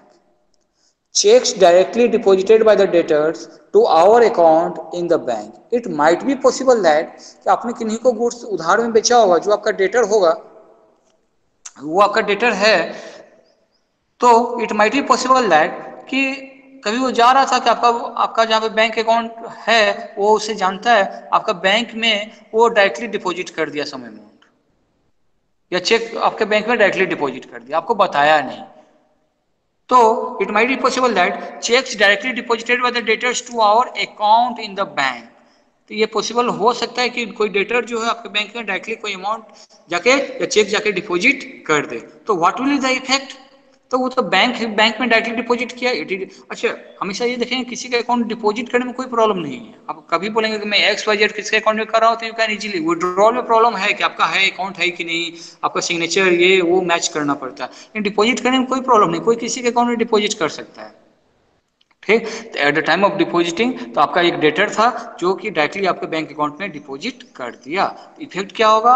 आपका balance as per your passbook जो है, आपका पासबुक जो है आपका उतना अमाउंट से बढ़ गया। Suppose mister Z is a debtor for you, और वो उन्होंने आपसे 10,000 का गुड्स खरीदा था, उन्होंने आपके अकाउंट में डायरेक्टली 10,000 रुपीज जमा कर दिया, तो आपका बैंक बैलेंस जो है वो 10,000 से बढ़ गया। लेकिन आपको इधर पता ही नहीं है कि मिस्टर जेड ने जमा किया है, तो वो आपके 2 महीना बाद बताया, 1 महीना बाद बताया। तो प्रॉब्लम क्या होगा? आपका पासबुक बढ़ा हुआ है, आपका बैंक बैलेंस बढ़ा हुआ है, बट आपका कैश बुक घटा हुआ है, क्योंकि आपको वो इन्फॉर्मेशन था ही नहीं। इसीलिए चेक्स हमें हमेशा इसमें कर रहा हूँ कि दोनों पे इफेक्ट। तो cheques directly deposited by the debtors to our account in the bank, तो इसका इफेक्ट क्या हो गया? Balance as per passbook increase हो गया, but balance as per cash book अभी भी कम ही है, जितना था उतना ही है। तो एक बढ़ा तो हम लोग दूसरा मानेंगे उतना से कम हो गया, उतना से डिक्रीज हो गया। तो इट माइट बी पॉसिबल। इसका कंसेप्ट पूरा क्लियर होना चाहिए कि व्हाट आर द रीजंस कि ये पासबुक इंक्रीज हो रहा है, डिक्रीज हो रहा है, या कैश बुक इंक्रीज हो रहा है, डिक्रीज हो रहा है, then only we will be able to solve problems of bank reconciliation statement. Otherwise it will be a difficult task. Next one is interest paid or allowed or credited or collected by the bank. Means bank जो है आपको interest दे रहा है, bank जो है आपको interest या कहीं से इंटरेस्ट वो आपका कलेक्ट कर रहा है। इफेक्ट क्या होगा? Bank is credited interest. मान लीजिए आपका सेविंग अकाउंट है, ठीक है, जनरली होता नहीं है, बिजनेसमैन का तो जनरली करंट अकाउंट है, आपका अकाउंट है, आपको बैंक ने इंटरेस्ट दिया, तो what will the effect? The balance as per passbook will increase. मान लीजिए मेरे अकाउंट में 500 रुपीज है, अब बैंक ने मुझे 50 रुपीज इंटरेस्ट दिया, तो 50 रुपीज से मेरा बैलेंस एज पर पासबुक बढ़ जाएगा, मेरा बैंक का बैलेंस 50 रुपीज से बढ़ जाएगा। But this information is not send to the business, या कस्टमर को वो इन्फॉर्मेशन मिलता नहीं है, वो आपको अपने खुद से अज्यूम करना होता है जब, ठीक है, कितना इंटरेस्ट मिला नहीं मिला। तो इससे इफेक्ट क्या हो गया? आपका बैलेंस एज पर पासबुक जो है वो इंक्रीज हो गया, लेकिन balance as per cash book जो है आपको, चूंकि you have not receive any information, so जितना था उतना ही रह गया। तो एक बढ़ा तो हम लोग ये अज्यूम करेंगे कि दूसरा उतना से कम हो गया। तो in this particular transaction the balance as per passbook will increase by 50 rupees and balance as per cash book will be decrease by 50 rupees. एक बढ़ा तो हम लोग ये मानेंगे कि ये कम हो गया। नेक्स्ट वन इज, तो हम लोग हमेशा देखेंगे हर एक ट्रांजेक्शन देखिए इफेक्ट क्या हुआ। तो कैशबुक में क्या हुआ, पासबुक में क्या हुआ? अच्छा, पासबुक बढ़ गया, पासबुक इंक्रीज हो गया, तो हम लोग मतलब that means bank passbook means क्या होगा? Passbook is maintain by the bank, तो पासबुक इंक्रीज होना मींस योर बैंक बैलेंस जो है वो इंक्रीज हो गया, तो कैशबुक क्या हो गया? कम रह गया। ठीक है, तो एक बढ़ेगा एक कम होगा, ये रूल है। ठीक, नेक्स्ट है इंटरेस्ट ऑन ओवरड्राफ्ट और इंटरेस्ट चार्ज और डेबिटेड बाय द बैंक। अब है bank is providing you overdraft facility and bank is charging interest. ठीक, तो हम लोग पहले भी बैंक ओवरड्राफ्ट से रिलेटेड कंसेप्ट कर चुके हैं कि बैंक ओवरड्राफ्ट जो है वो करंट अकाउंट होल्डर को प्रोवाइड किया जाता है कि अपना जितना अकाउंट में आपके पास अमाउंट है उससे ज्यादा आप विड्रॉ कर सकते हैं। सो आप यदि बैंक जो है उस पर इंटरेस्ट चार्ज कर रहे हैं तो क्या होगा, बैंक आपका अकाउंट में जितना पैसा है उससे उतना डिडक्ट कर लेगा, तो डिडक्ट कर लेगा तो व्हाट विल यू द उसका इफेक्ट क्या होगा, तो your bank balance will be reduce by that amount and your cash balance जो है उस पर कोई इफेक्ट नहीं पड़ा, तो ये घट गया, दैट मीन्स ये बढ़ा ही हुआ रह गया, ये बढ़ा हुआ रह गया, तो ये हो गया interest on bank, interest on overdraft that is being charge by the bank. तो हमेशा हम लोग देख रहे हैं कि पासबुक में क्या इफेक्ट हुआ एंड कैशबुक में क्या इफेक्ट हुआ, तो हम लोगों ने देखा कि passbook is maintain by the bank and cashbook is maintain by the business और बिजनेसमैन। तो हमेशा कोशिश क्या है कि दोनों के अकाउंट को हम लोग को मैच करना है, मैच होना चाहिए, लेकिन हम लोग अभी बहुत सारे ट्रांजेक्शन देख रहे हैं जिसकी बदौलत जिसके लिए ये हम लोग को मैच नहीं हो पा रहा है। ठीक, next, payment made by the bank और payment made by the bank on our behalf. तो बैंक जो है वो एजेंसी के रूप में भी फंक्शन कर रहा है कि if you give direction to the bank कि मेरा इंश्योरेंस पेमेंट कर देना, ठीक है, मेरा इलेक्ट्रिसिटी पेमेंट कर देना, मेरा लोन का जो इंटरेस्ट अमाउंट वो टाइमली पेमेंट कर देना, ठीक है, ये सब यदि आपने, या मेरा रेंट पेमेंट कर देना, ठीक है, मेरा इंश्योरेंस प्रीमियम कर देना, ठीक, तो बैंक जो है ये सब सारे आपके जो फंक्शन है वो सारे बैंक परफॉर्म करेंगे। इफेक्ट क्या होगा, बैंक ने आपका लोन का इंटरेस्ट पेमेंट किया, आपका बैंक बैलेंस कम हो जाएगा, बैंक ने आपका इंश्योरेंस प्रीमियम का पेमेंट किया तो आपका बैंक बैलेंस कम हो जाएगा, और वो तुरंत आपका बैंक बैलेंस कम कर देगा, पासबुक आपका कम हो गया, लेकिन ये सब पेमेंट हुआ आपको तो पता नहीं है, ठीक है, इंश्योरेंस प्रीमियम पे कर दिया कि आपका ये लोन का इंस्टॉलमेंट पेमेंट कर दिया, आपका रेंट पेमेंट कर दिया, या जो भी आपको तो पता नहीं है, इससे इफेक्ट क्या हुआ, आपका पासबुक जो है कम हो गया, मतलब passbook is maintain by the bank, तो आपका बैंक बैलेंस कम हो गया, और कैशबुक में तो कोई इफेक्ट ही नहीं हो, कैशबुक में वो ट्रांजेक्शन रिकॉर्ड ही नहीं होता, कैशबुक बढ़ा हुआ रह गया। ठीक, तो these are the various payments made, या these are the effects of payment made by the bank और ऑन बिहाफ, और payment made by the bank on our behalf, हम लोग के बिहाफ में यदि बैंक पेमेंट कर रहा है तो इफेक्ट क्या हो गया, आपका बैंक बैलेंस कम हो जाएगा, आपका कैश बैलेंस बढ़ा हुआ रह जाएगा। नेक्स्ट वन ही, बस अब 3-4 है, उसके बाद हम लोग सीधा इसका प्रैक्टिकल एस्पेक्ट पे आएंगे, बहुत ही आसान है। Next one is dishonour of cheques and bill. Dishonour of cheques and bill अब है, whenever you receive the cheque, आप जब भी चेक आपको मिला होगा, आपने क्या किया होगा, जो ही चेक मिला आपने कैश बुक में एंट्री कर लिया at the debit side receipt में, चलो इतना मेरा बैंक बैलेंस बढ़ेगा, ठीक, and you have deposited this cheque into the bank, bank में ये चेक आपने डिपॉजिट किया, ठीक, and on the due date, जब बैंक जो है वो चेक इन कैश कराने क्लियरिंग में भेजा तो उसके अकाउंट में उतना फंड था ही नहीं, उतना पैसा था ही नहीं, तो क्या हो जाएगा, dishonour of check.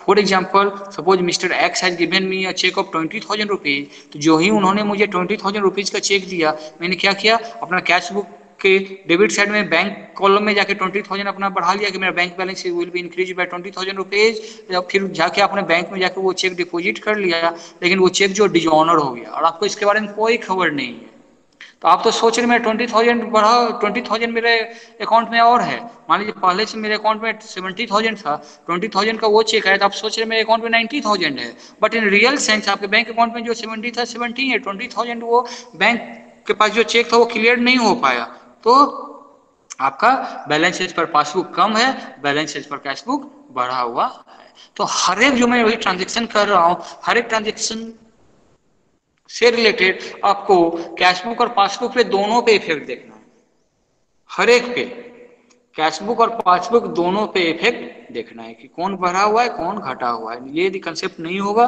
Then it will be very difficult to solve problems related with bank reconciliation statement. Bank reconciliation statement से रिलेटेड प्रॉब्लम सॉल्व करने में बहुत परेशानी होगी। ठीक, next one is bank charges और कलेक्शन चार्जेज। ठीक है, bank are providing you various types of services, तो बैंक कुछ चार्जेज भी लगाएंगे, जैसे एटीएम में पहले भी डिस्कस कर चुका, और ये जो इन्फॉर्मेशन है वो कस्टमर को नहीं रहता है, तो क्या हो जाएगा, आपका बैंक बैलेंस कम हो जाएगा, that means balance as per passbook will be less and balance as per cashbook will be more. ठीक, next one is checks entered into the cash book but omitted to be banked. Checks entered into cash book but omitted to be banked.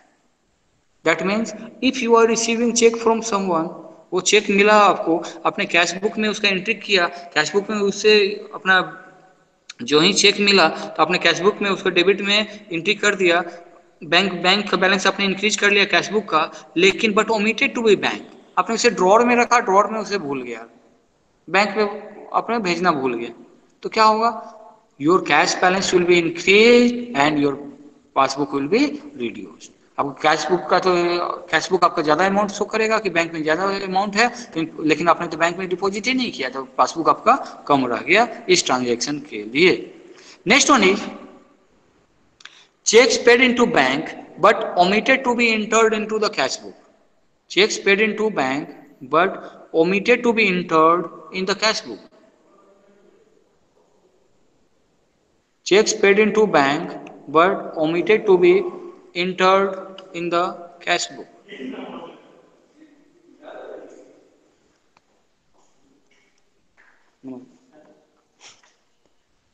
हाँ चल रहा है sir online.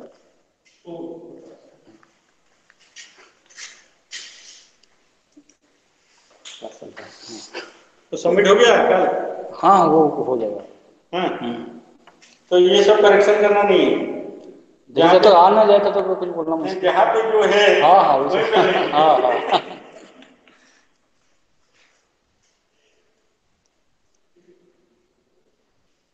Next one is checks paid into bank but omitted to be entered in the cash book.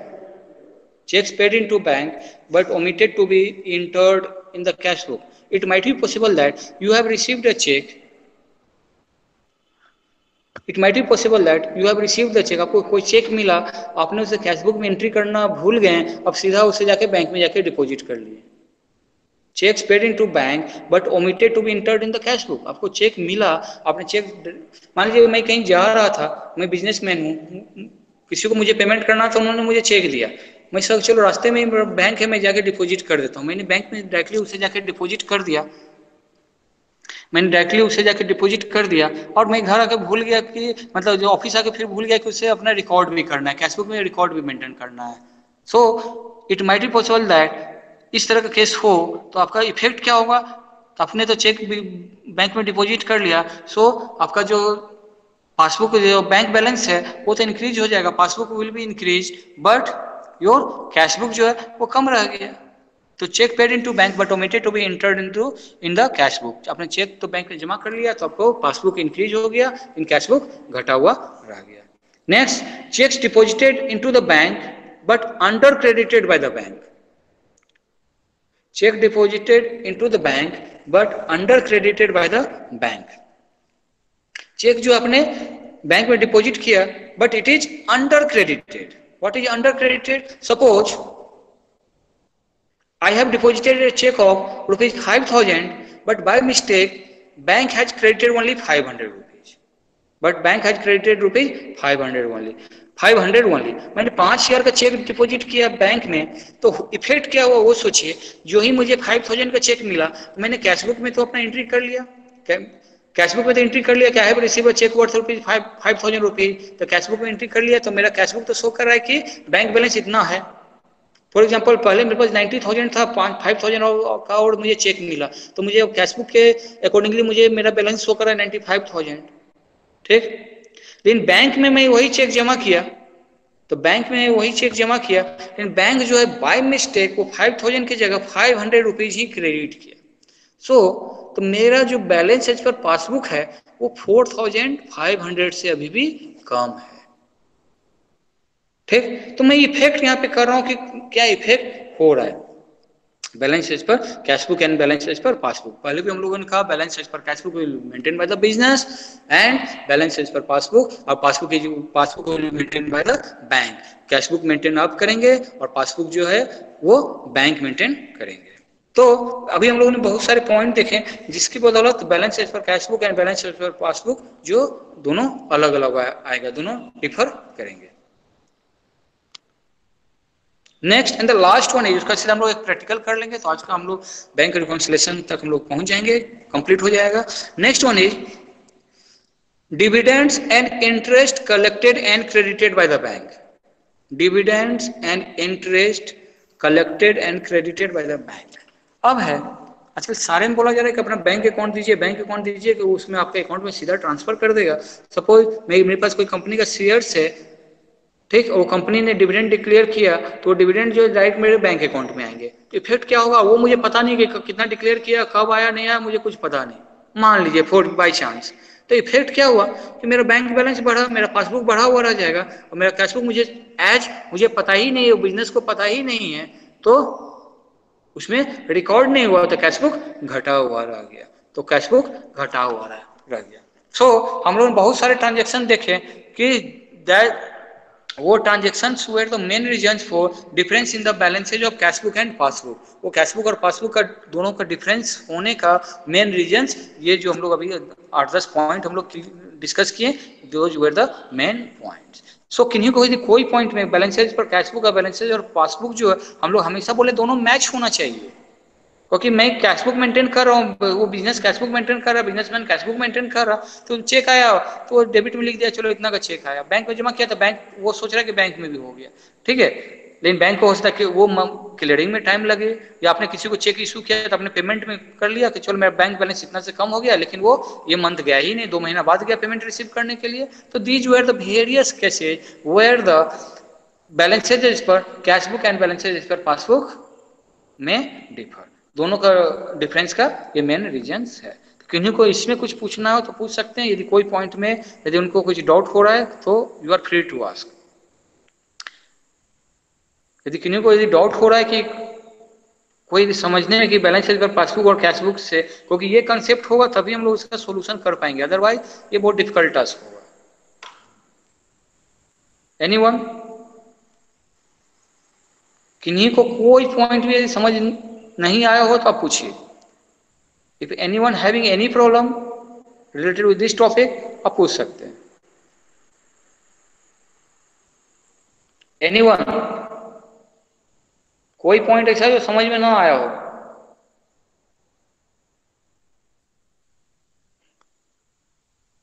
Anyone having any problem in this topic? Bank reconciliation statement, reasons for difference between the balances as per cash book and balances as per passbook. We have already discussed various points.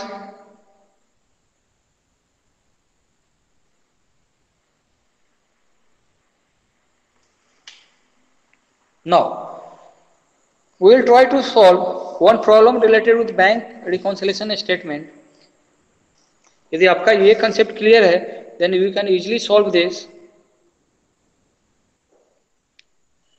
Now, in question, balance as per cash book or passbook, it may be possible that both the balances may be given. It may be possible that only one balance will be given. Suppose if only one balance is being given, suppose balance as per cash book is given, then the answer will be balance as per passbook. If the balance as per passbook will be given, then answer will be balance as per cash book. ठीक, तो ये आपको ध्यान देना है। यहाँ पे आपको 3 कॉलम प्रिपेयर करना होगा। First column will B of particulars, second will be plus, and third column will B minus, and third column will B of minus. You have to prepare 3 columns. First one will be of particular, second one will be plus items, and third column will be of minus items.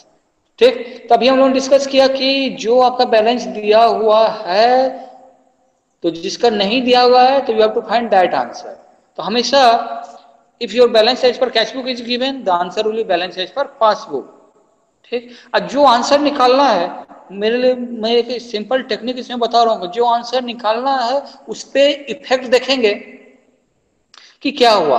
वो यदि बढ़ रहा है add कर देंगे, वो यदि घट रहा है माइनस करेंगे, वो यदि बढ़ रहा है तो ऐड करेंगे, वो घट रहा है तो माइनस करेंगे. ये एकदम सिंपल टेक्निक है.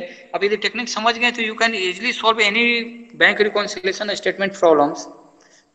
सिर्फ जो आंसर उस पर इफेक्ट देखेंगे, बस यही मेरा कहना है कि जो आंसर्ड है balance as per cash book यदि क्वेश्चन में दिया है तो answer will be balance as per passbook. तो पासबुक का बैलेंस पे इफेक्ट देखेंगे वो ट्रांजेक्शन का, यदि बढ़ रहा, if the balance as passbook is increasing then that will recorded in the plus column, यदि balance as passbook is decreasing then that will record in the minus column. So in your book illustration 2 is there, तो मैं illustration 2 का आपको मैं समझाने की कोशिश कर रहा हूं, उसमें 7-8 पॉइंट है वो इफेक्ट के साथ। So first line given is on November 30, 1987, the cash book of Mr. Sharma showed a bank balance of 28,000. What does it mean? That means balance as per cash book is 28,000. Unless and until there is overdraft, we should write balance in the plus column only. In the plus column only. Cash book में यदि debit balance है, well and good credit balance दिया हुआ है, तब वो minus column में जाएगा। सिर्फ हल्का आप ध्यान दे देंगे कि प्लस में कब होगा, माइनस में कब होगा। सो यदि simple balance as per cash book is given in the, you have to write in the plus column. Simple balance as per passbook is given, you have to write in the plus column. And also when debit balance of cash book is given, you have to write in the plus column. But when overdraft balance as per passbook is given, you have to write in the minus column. Or credit balance as per cash book is given, you have to write in minus column. ये सिर्फ एक आपको ध्यान देना है। Next, तो balance as per cash book is given 28,000, तो 28,000 is given, तो you have to write in the plus column 28,000 rupees. Next one is, अब हम लोग balance as per cash book is given, so the answer will be balance as per passbook. Balance as per cash book is given 28,000, so the answer will be balance as per passbook. तो you have to analyse the effect on balance as per passbook, कि balance मतलब answer पे effect देखेंगे, उसका answer पे क्या effect हो रहा है, वो इंक्रीज हो रहा है या डिक्रीज हो रहा है। इंक्रीज होगा ऐड में डालेंगे, डिक्रीज होगा माइनस में डालेंगे। ठीक, first one is check deposited but not yet collected by नवंबर 30, 1987 20,000। क्या मतलब हुआ, आपने चेक जो 20,000 रुपीज का बैंक में जमा किया, जो ही आपको 20,000 का चेक मिला होगा, आपने कैश बुक में उसे एंट्री कर लिया कि 20,000 20,000 rupees at the debit side of bank column, मतलब कैश बुक जो बनाया उसमें डेबिट में लिख दिए, बैंक कॉलम में 20,000 रुपीज की। आपको ये लग रहा है कि 20,000 से मेरा बैंक बैलेंस बढ़ गया। तो check deposited but not yet collected, bank ने अभी तक उसे कलेक्ट नहीं किया, बैंक ने अभी तक उसे क्लियर नहीं किया, तो इफेक्ट क्या हो गया, तो बैलेंस पर कैश बुक तो बढ़ गया, आपने बढ़ा लिया, लेकिन पासबुक में तो एंट्री हुआ नहीं है, तो पासबुक का बैलेंस क्या हो गया, घटा हुआ है। तो मैंने हमेशा कहा कि you have to see the effect on the answer. Answer पे क्या इफेक्ट हो रहा है, यदि आंसर आपका डिक्रीज हो रहा है तो डिक्रीज करेंगे। आंसर आपका यदि आंसर यहाँ पे बैलेंस एज पर पासबुक है, तो बैलेंस एज पर पासबुक यदि इंक्रीज हो रहा है उसको प्लस कॉलम में डालेंगे, यदि वो डिक्रीज कर रहा है तो माइनस कॉलम में डालेंगे। So check deposited but not yet collected by November 30, 1987 rupees 20,000। ये ट्रांजैक्शन का इफेक्ट क्या हुआ कि आपका कैश बुक का बैलेंस बढ़ गया, लेकिन पासबुक का बैलेंस घटा हुआ रह गया। तो घटा हुआ रह गया, so you have to write rupees 20,000 in the minus column, and in the particulars you have to write check deposited but not yet collected, and you have to write in the minus column 20,000 rupees. Next one is interest on investment collected by bank as per instruction। आपने bank को instruction दिया था कि जो भी मेरा investment है इस पे इंटरेस्ट हो। अच्छा, कहीं भी आप इन्वेस्ट करते हैं तो कुछ भी इंटरेस्ट डिविडेंड क्या होता है, सारे आपको बैंक में जाता है। ठीक, और वो इन्फॉर्मेशन आपको पता नहीं रहता है। ठीक है, बैंक जब भी इंटरेस्ट देता है वो 2 बार देता है, दिसंबर 1 जुलाई में स्टेट बैंक ऑफ इंडिया। ठीक है, तो वो जाके जनवरी में पता चलता है कि दिसंबर का कितना मुझे इंटरेस्ट मिला, या जुलाई लास्ट में पता चल जाए, मतलब अगस्त 1 या 2 को पता चलता है कि आपका जुलाई में कितना इंटरेस्ट मिला। तो interest on investment collected by bank, interest on investment that has been collected by bank, तो क्या होगी, लेकिन आपको पता नहीं है, आपको कैश बुक में उसका एंट्री किए नहीं है, तो क्या हो गया, पासबुक बढ़ गया, क्योंकि बैंक में जो ही इंटरेस्ट कलेक्ट किया होगा तो बैंक ने आपका क्या होगा, अकाउंट उतना अमाउंट क्रेडिट कर दिया होगा, आपको बैंक बैलेंस बढ़ गया होगा। लेकिन कैश बुक पता नहीं है तो कैश बुक आपका घटा हुआ है। लेकिन मैं हमेशा बोलूँ आंसर पे उसका इफेक्ट देखेंगे तो आंसर पे इफेक्ट क्या हो रहा है कि आपका बैलेंस एज पर पासबुक जो है बढ़ जा रहा है, आपका बैंक का बैलेंस जो है बढ़ रहा है, पासबुक में आपका बढ़ जा रहा है। तो उसको जो ही पहले हम लोग कर चुके हैं कि जो भी इंक्रीज वाला है उसे आपको प्लस में लिखना है, तो you have to write this 2000 amount in the plus column. आपको ये 2000 रुपीज जो है प्लस कॉलम में लिखना होगा। ठीक, next one is cheque for a total of rupees 80,000 were issued. आपने 80,000 का चेक इशू किया, इशू किया में जारी किया, आपने दिया, अपने जो भी सप्लायर्स थे जिसको पेमेंट करना था 80,000 का चेक आपने दिया। तो आपने जो ही पेमेंट किए होंगे आपने कैश बुक एंट्री कर लिए होंगे पेमेंट साइड में बैंक कॉलम में कि मेरा बैंक बैलेंस 80,000 से कम हो गया होगा। ठीक, बोल रहा है cheque for a total of 80,000 were issued during the month of November. नवंबर में ये काम हुआ। Of these cheques for rupees 60,000, of these मतलब इनमें से cheques for rupees 60,000 only were presented for payment. लेकिन उसमें से 65,000 अमाउंट का ही चेक जो है पेमेंट के लिए मतलब जिसको आप दिए थे वो आए, तो बाकी 15,000 के लिए रिसीव करने कोई नहीं आए।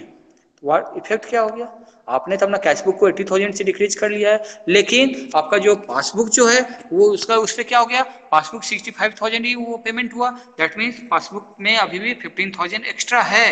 पासबुक जो है अभी भी 15,000 ज्यादा होगा, 15,000 ज्यादा होगा in comparison with cash book.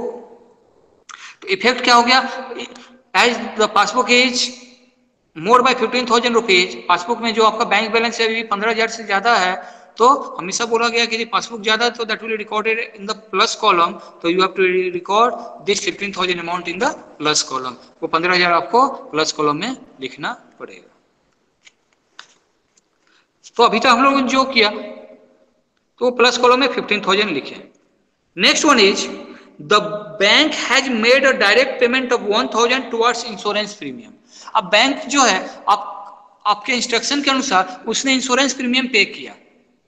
ठीक, तो बैंक ने जो ही एज और when the bank has made a payment of insurance premium of rupees 1,000, तो the bank balance of that business will reduced by 1,000। आपका पासबुक तो 1,000 से कम हो गया, बैंक जो बैंक मेंटेन कर रहा है, तो बैंक ने आपका अकाउंट से 1,000 रुपीज का इंश्योरेंस प्रीमियम पेमेंट कर दिया, तो आपका balance as per passbook will reduced by 1,000। लेकिन ये आपको पता नहीं है कि बैंक ने ऐसा किया। जब ठीक है, जब पासबुक अपडेट करें तब पता चलेगा इतना हो गया, तो फिर आप कैश बुक में बाद में एंट्री करेंगे, लेकिन एट दैट पर्टिकुलर मोमेंट आपको पता नहीं है। तो balance as per cash book, balance as per passbook जो है वो कम हो गया और बैलेंस एज पर पासबुक बढ़ा हुआ है। तो हम लोग पहले भी ये डिस्कस कर चुके हैं कि जो ही आपका बैलेंस मतलब जो आंसर है, आंसर पे उसका इफेक्ट देखना है। तो आंसर पे इफेक्ट हम लोगों ने देखा कि answer is balance as per passbook. तो बैलेंस हम लोग पहले भी डिस्कस कर चुके हैं कि यदि जो आंसर है that is balance as per passbook, वो यदि इंक्रीज हो रहा है ऐड करेंगे, वो डिक्रीज हो रहा है लेस करेंगे। लेस करेंगे मीन्स दो कॉलम है, वो ऐड मतलब वो इंक्रीज हो रहा है तो प्लस कॉलम में जाएंगे और डिक्रीज हो रहा है तो माइनस कॉलम में जाएंगे। तो in this particular case, as the bank is paying an insurance of rupees 1,000, as the bank is paying an insurance of rupees 1,000, so the balance as per passbook will be reduced by 1,000. जो ही bank ने 1,000 rupees का insurance premium payment किया तो आपका bank balance as per passbook 1,000 से कम हो जाएगा। तो इफेक्ट क्या हो गया, ये कम हो गया। तो हम लोग क्या बोले, जब भी डिक्रीज होगा that will be recorded in the minus column, so 1,000 will be recorded in the minus column. Next is a customer has made a direct deposit of 5,000 in the bank account. It might be possible that ये हम लोग point discuss भी कर चुके हैं कि if any one of the debtors is paying is depositing amount directly in the bank account of the business, effect क्या होगा, आपका कोई कस्टमर है वो डायरेक्ट आपका बैंक अकाउंट में पेमेंट किया तो इफेक्ट क्या हो गया कि आपका बैंक अकाउंट में डिपॉजिट किया तो आपका बैंक बैलेंस इंक्रीज हो गया। आपका bank balance passbook bill increase, लेकिन वो आपको पता नहीं है कि उसने जमा किया, वो बाद में 10 दिन बाद 1 महीना बाद फोन किया करेगा मैंने आपके अकाउंट में जमा कर दिया है। ठीक, तो इफेक्ट क्या हुआ, the balance as per passbook will be increase by 5,000 rupees. Balance as per passbook जो है 5,000 रुपया से इंक्रीज हो गया। तो आपको पहले भी हम लोग कर चुके हैं कि हमेशा आपको आंसर पे कंसीडर करना है कि आंसर यदि बढ़ रहा है तो हम लोग ऐड करेंगे। आंसर मीन्स जो आपका आंसर निकलने वाला है, तो balance as per passbook is here the answer, वो आपका आंसर कैलकुलेट करना है। तो वहां पे ये आंसर पे इफेक्ट देखेंगे, दैट मीन्स बैलेंस शीट पर पासबुक पे इफेक्ट देखेंगे। पासबुक यदि इंक्रीज हो रहा है तो हम लोग ऐड करेंगे, पासबुक डिक्रीज हो रहा है तो लेस करेंगे। तो ये आपको यहाँ पे कंसीडर करना है। ठीक, तो यहाँ पे a customer has made a direct deposit of 5000 in the bank account. जो ही 5000 अमाउंट आपके बैंक में डिपॉजिट किया, इफेक्ट क्या हुआ, आपका balance as per passbook increase by 5000 rupees. आपका बैंक बैलेंस जो है 5000 रुपीज से इंक्रीज हो गया, लेकिन कैश अकाउंट में उसका एंट्री नहीं हुआ, कैश बुक में उसका एंट्री नहीं हुआ। सो इफेक्ट क्या हो गया, पासबुक बढ़ गया। तो जब भी बोला गया आपको पासबुक इंक्रीज हुआ तो you have to write in the plus column, आपको उसके प्लस कॉलम में आपको लिखना पड़ेगा। Next one is bank charges appearing only in the passbook rupees 150. तो बैंक ने as bank is providing various types of facilities, various types of services to the customers. Bank जो है various types of facilities और services customer को provide करती है, ठीक। और उसके लिए वो जो आपसे बैंक चार्ज करती है, इफेक्ट क्या होगा, जैसे आपके SMS आपका फैसिलिटी प्रोवाइड किया गया है, ठीक है, ATM सर्विस प्रोवाइड किया, उसके लिए वो सर्टेन अमाउंट चार्ज करता है, ठीक है।